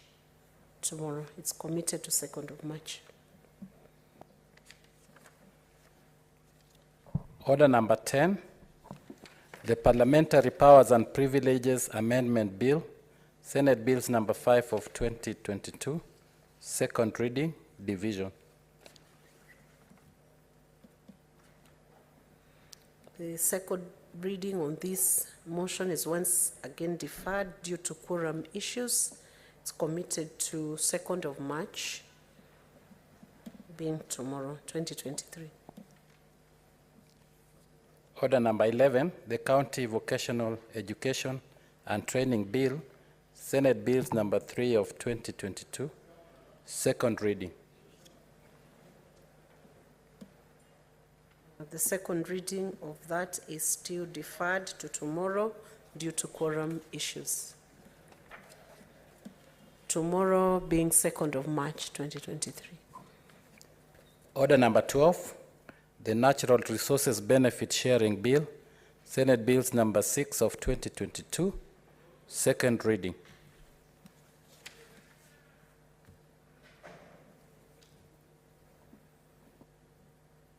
You can proceed. Mungatana. Madam Speaker, I beg to move that the Natural Resources Bill, Natural Resources in brackets Benefit Sharing Bill, Senate Bills number 6 of 2022 be now read a second time. Madam Speaker, Kenya fought for independence. In 1952, a state of emergency was declared for this country. People died, Madam Speaker. Over 20,000 people died fighting for the land that was the Kenya's people's land. At that time, Madam Speaker, we were under the colonial rule. The colonists had taken away our land, and our people, Madam Speaker, joined up to fight for their land. Madam Speaker, 21st October 1956, Field Marshal General Dedan Kimathi was captured. And Madam Speaker, the picture of Kimathi still mesmerizes me. The man fought for what he believed in, the land, the resource of our people. And he died a very proud man, Madam Speaker. Madam Speaker, if you fast forward to a few years where we are living now, Madam Speaker, natural resources that we fought for in this country was not only the land that was there. Natural resources that we fought for in this country, for which our forefathers laid their lives for, was not only dealing with the land as we know it, but it dealt with the resources, both extractive resources and non-extractive resources. Madam Speaker, this bill is talking about the second fight for the resources, the richness of our land, to go back to our people, Madam Speaker. Our people have suffered severely because there have extraction from their land and they benefit nothing. This bill, Madam Speaker, is talking about benefit sharing. What the resources are found in counties like Tana River, in counties like Turkana, in any other part of this country, Madam Speaker. We're talking about benefit sharing of those resources so that the communities that are living within those counties can benefit. They can realize the second fight for the independence and the resources of their land. Madam Speaker, this bill provides for a way in which we can enforce a system of sharing the natural resources that are found within the area. Madam Speaker, there are benefits which come from the exploitation of these natural resources. We are proposing in this bill for the first time that we should have the national government have its fair share, the county government have its fair share, the natural exploiters, natural resource exploiters, those who have come to invest and get the money out of it, they should have their fair share. But also the local communities should have their fair share. This is the main purpose of this bill. Madam Speaker, where I come from in Tana River County, there is gypsum that is exploited there. The natural resource exploiters who come there, Madam Speaker, they benefit nothing at all to the county government of Tana River. They benefit nothing at all to the local community in Bura constituency, where that gypsum is found. In fact, Madam Speaker, I would dare say that the national government also gets almost nil in terms of revenues. The only people who are benefiting from this resource are not the government, not the county government, not the local community, but the natural resource exploiters who come to Tana River County. They pay almost nothing and they leave us with gaping holes everywhere in that part of Bura constituency in Tana River County. Madam Speaker, this bill intends to correct the wrongs, intends to bring the benefits of those resources that are found, not only in Tana River County, Madam Speaker, but in every other county, Madam Speaker, so that we can all benefit from the natural resources that are found within our areas.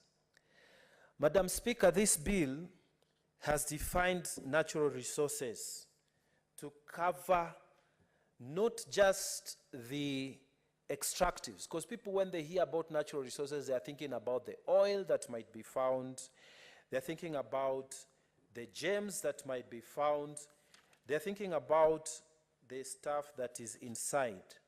But Madam Speaker, when you think about it, this bill has classified, light as a natural resource.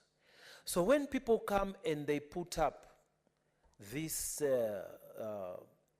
light they get from the electricity they get from the sunlight, they put all those big things and they tap that electricity and they sell it to the national grid and they get a lot of money. What do the people of that county get, Madam Speaker? It is their natural resource. Madam Speaker, we are proposing through this bill, 60% goes to the national government, 40% goes to the county government.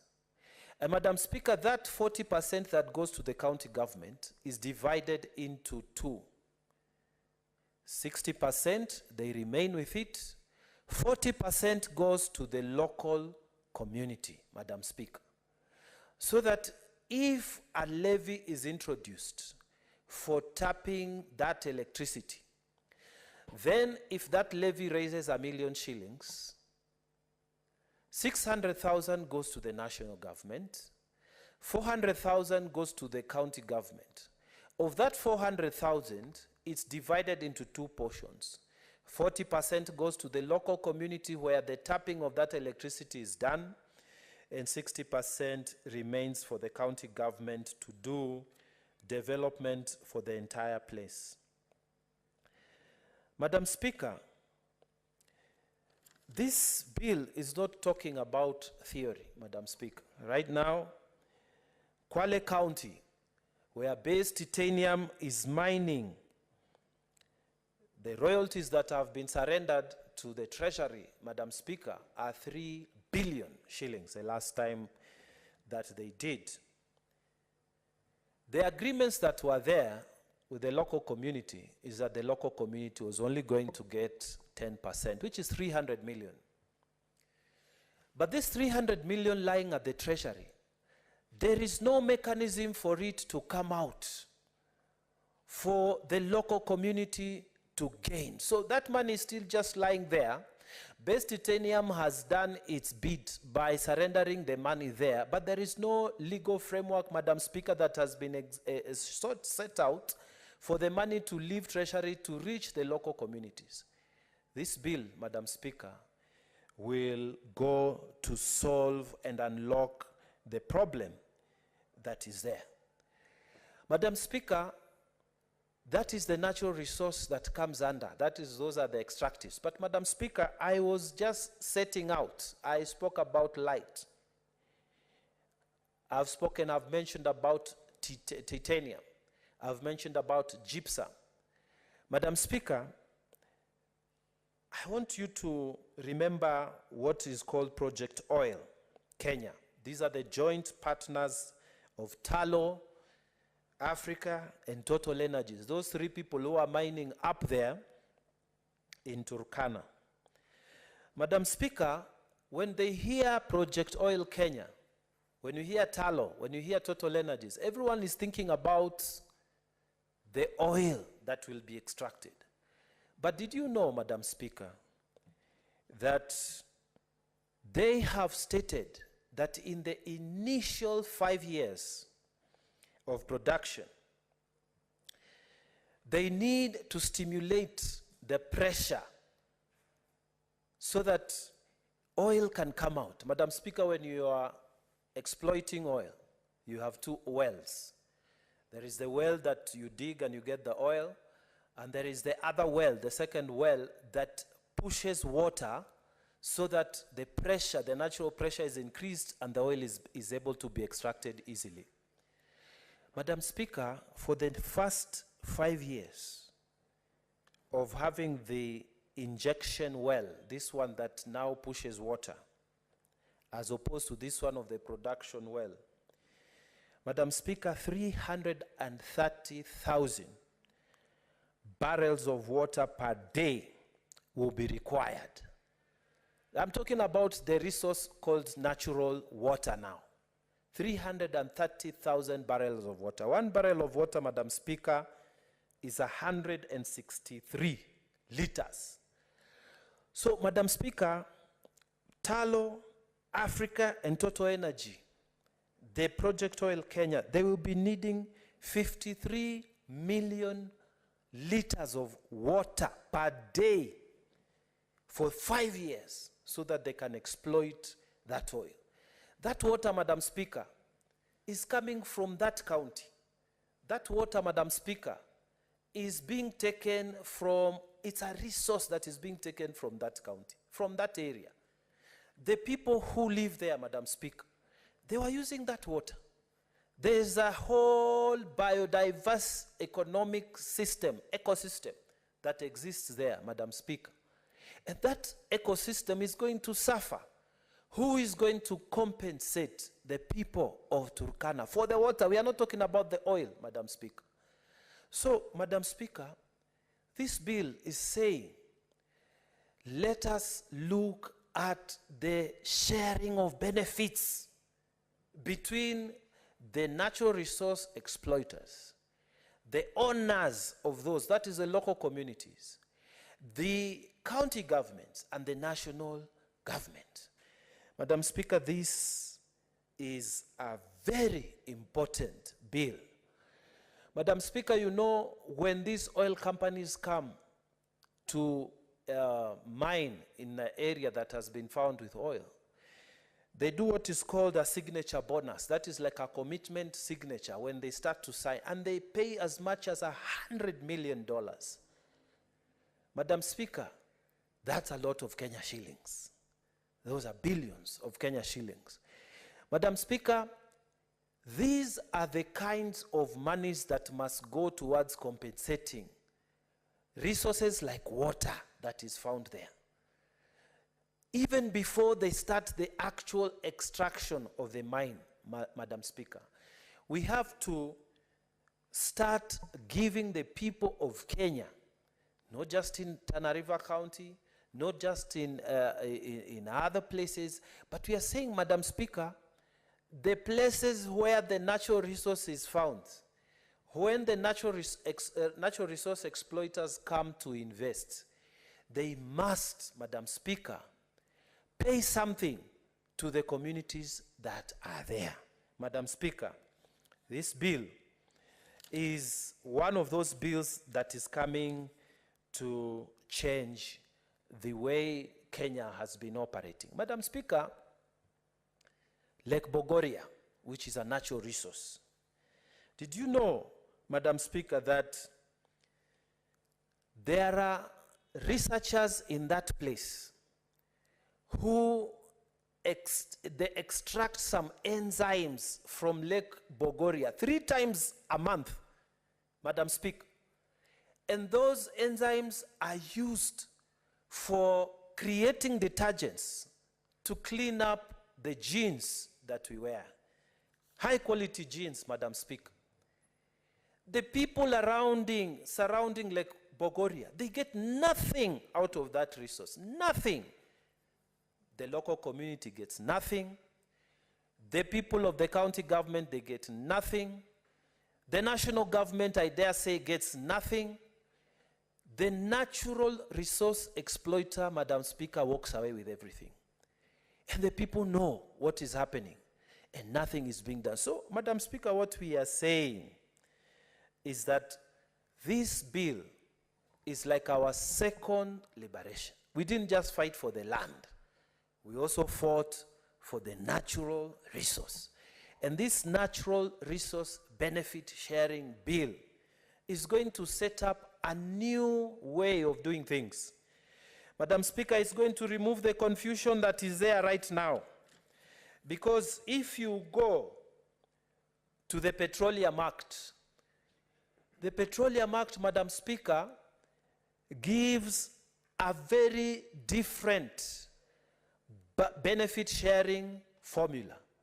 They will say national government takes 75%, county government takes 25%, 20%, local community takes 5%. If you go to the Mining Act, Madam Speaker, the Mining Act, which is dealing with extractives, they will say the national government takes 70%, county government 20%, 10% to communities. Madam Speaker, this natural sharing, benefit sharing bill, we are proposing it overrides all this so that we have one formula, Madam Speaker. We don't have confusion that when these people come, the natural resource exploiters, they come to mine, they don't know. They come to do petroleum, they don't know. We want a uniform. And then that uniform should cover all the areas that I have talked about, the water, the forests, Madam Speaker. Madam Speaker, wildlife, Madam Speaker. It's also a natural resource. Where we come from in Tana River County, Madam Speaker, and very many parts of this country, there are huge areas which have been blocked. We can't access. We can't even do, cattle rearing there. Even in dry season, they bring us problems. Now, if we don't get any benefits from those wildlife, Madam Speaker, sustaining or creating what is called sustainable development will not be there. If the local community cannot get that 40% from Tsavo National Park, that everything goes to the national government. And yet we are the ones who are living with those animals. Those animals come to destroy our crops. Those animals, they kill our people. But the government protects them, and then we don't get anything. Madam Speaker, it's our natural resource, and we ought to share. Right now, there's no framework. And what we are saying, this natural benefit sharing bill, bill number 6 of the Senate, is going to cure this problem. Madam Speaker, I want it understood that this bill is not just hanging in the air. It's based in the Constitution. The Constitution, Madam Speaker, Article 69, it is talking about the state ensuring sustainable exploitation, utilization, management, and conservation of the environment and natural resources. It is talking about equitable sharing of the accruing benefits, a very, very good provision that exists in Article 69. It is being given effect by this bill, Madam Speaker. Madam Speaker, Article 69, Subarticle H, is talking about utilizing the environment and natural resources for the benefit of the people of Kenya. Not just this generation, but intergenerational. Madam Speaker, this bill gives that constitutional provision a way to effect it. Madam Speaker, Article 174, it talks about ensuring the equitable sharing of national and local resources throughout Kenya. So this bill, Madam Speaker, is speaking to the Constitution.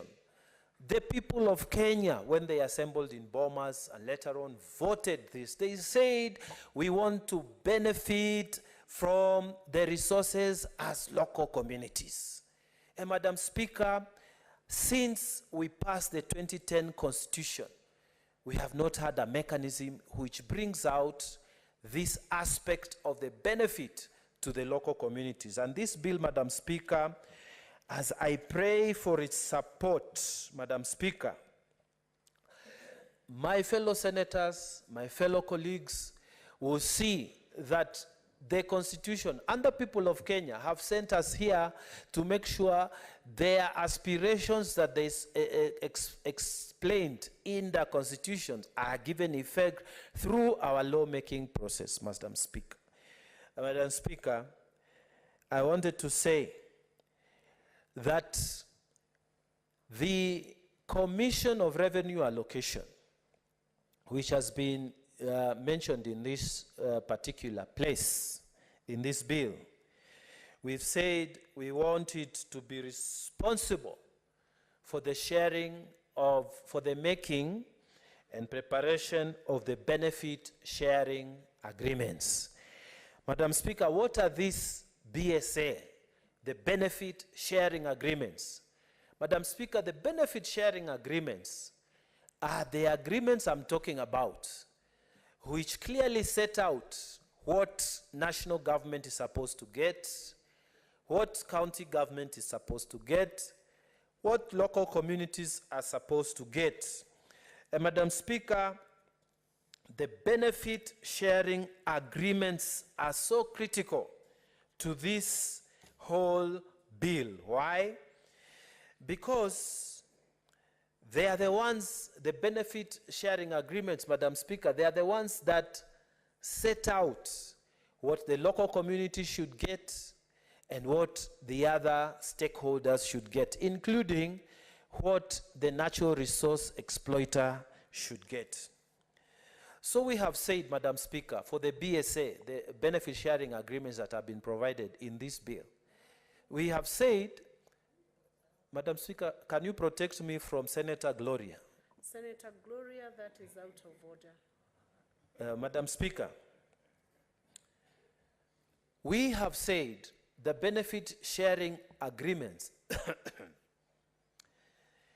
are critical because they are the ones that actually set out what is the local community getting, what is the county government getting, what is the national government getting, what is the natural resource exploiter getting. Madam Speaker, the BSA, the benefit sharing agreements, they establish what is called the county benefit sharing committees in each county, Madam Speaker. And these committees, they actually negotiate, and Madam Speaker, note, the negotiations takes place before the natural resource exploiter is allowed to commence the work. So at that point, Madam Speaker, the committee negotiates the terms of the benefits sharing. The committee determines the money to be allocated to the local communities. The committee also engages in part of monitoring of implementation of the projects to the community that is affected by the natural resource investment. Madam Speaker, because we know that the BSAs sometimes may be manipulated or they may be made difficult to apply, we have brought in a constitutional body called the Commission for Revenue Allocation. Because it's already involved in sharing of benefits, the national cake between counties and the national government, we have brought it here to help us in the preparation of the BSA, the benefit sharing agreements. We have brought them to monitor the benefit sharing agreements. We have brought them to make sure, Madam Speaker, that the local communities are never again going to be exploited. Madam Speaker, I am begging the Senate and my colleagues to see what I'm seeing, that Kenyan communities in various places have suffered for very long. We have suffered for a very long time. This is the first time a framework is being created so that local communities can be able, Madam Speaker, to benefit. Madam Speaker, I beg to move and I call the Honorable Mheshimiwa Senator Boni Khalwale to second the bill. Thank you, Madam Speaker. Senator, it is now 6:30. So this will be seconded during the next session, and I commit it to be seconded tomorrow on 2nd of March, 2023. So the session, the Senate session today is over, and we adjourn the House. Honorable Senators, it's now 6:30 p.m., time to adjourn the House. The Senate therefore stands adjourned until tomorrow, Thursday, 2nd March, 2023 at 2:30 p.m.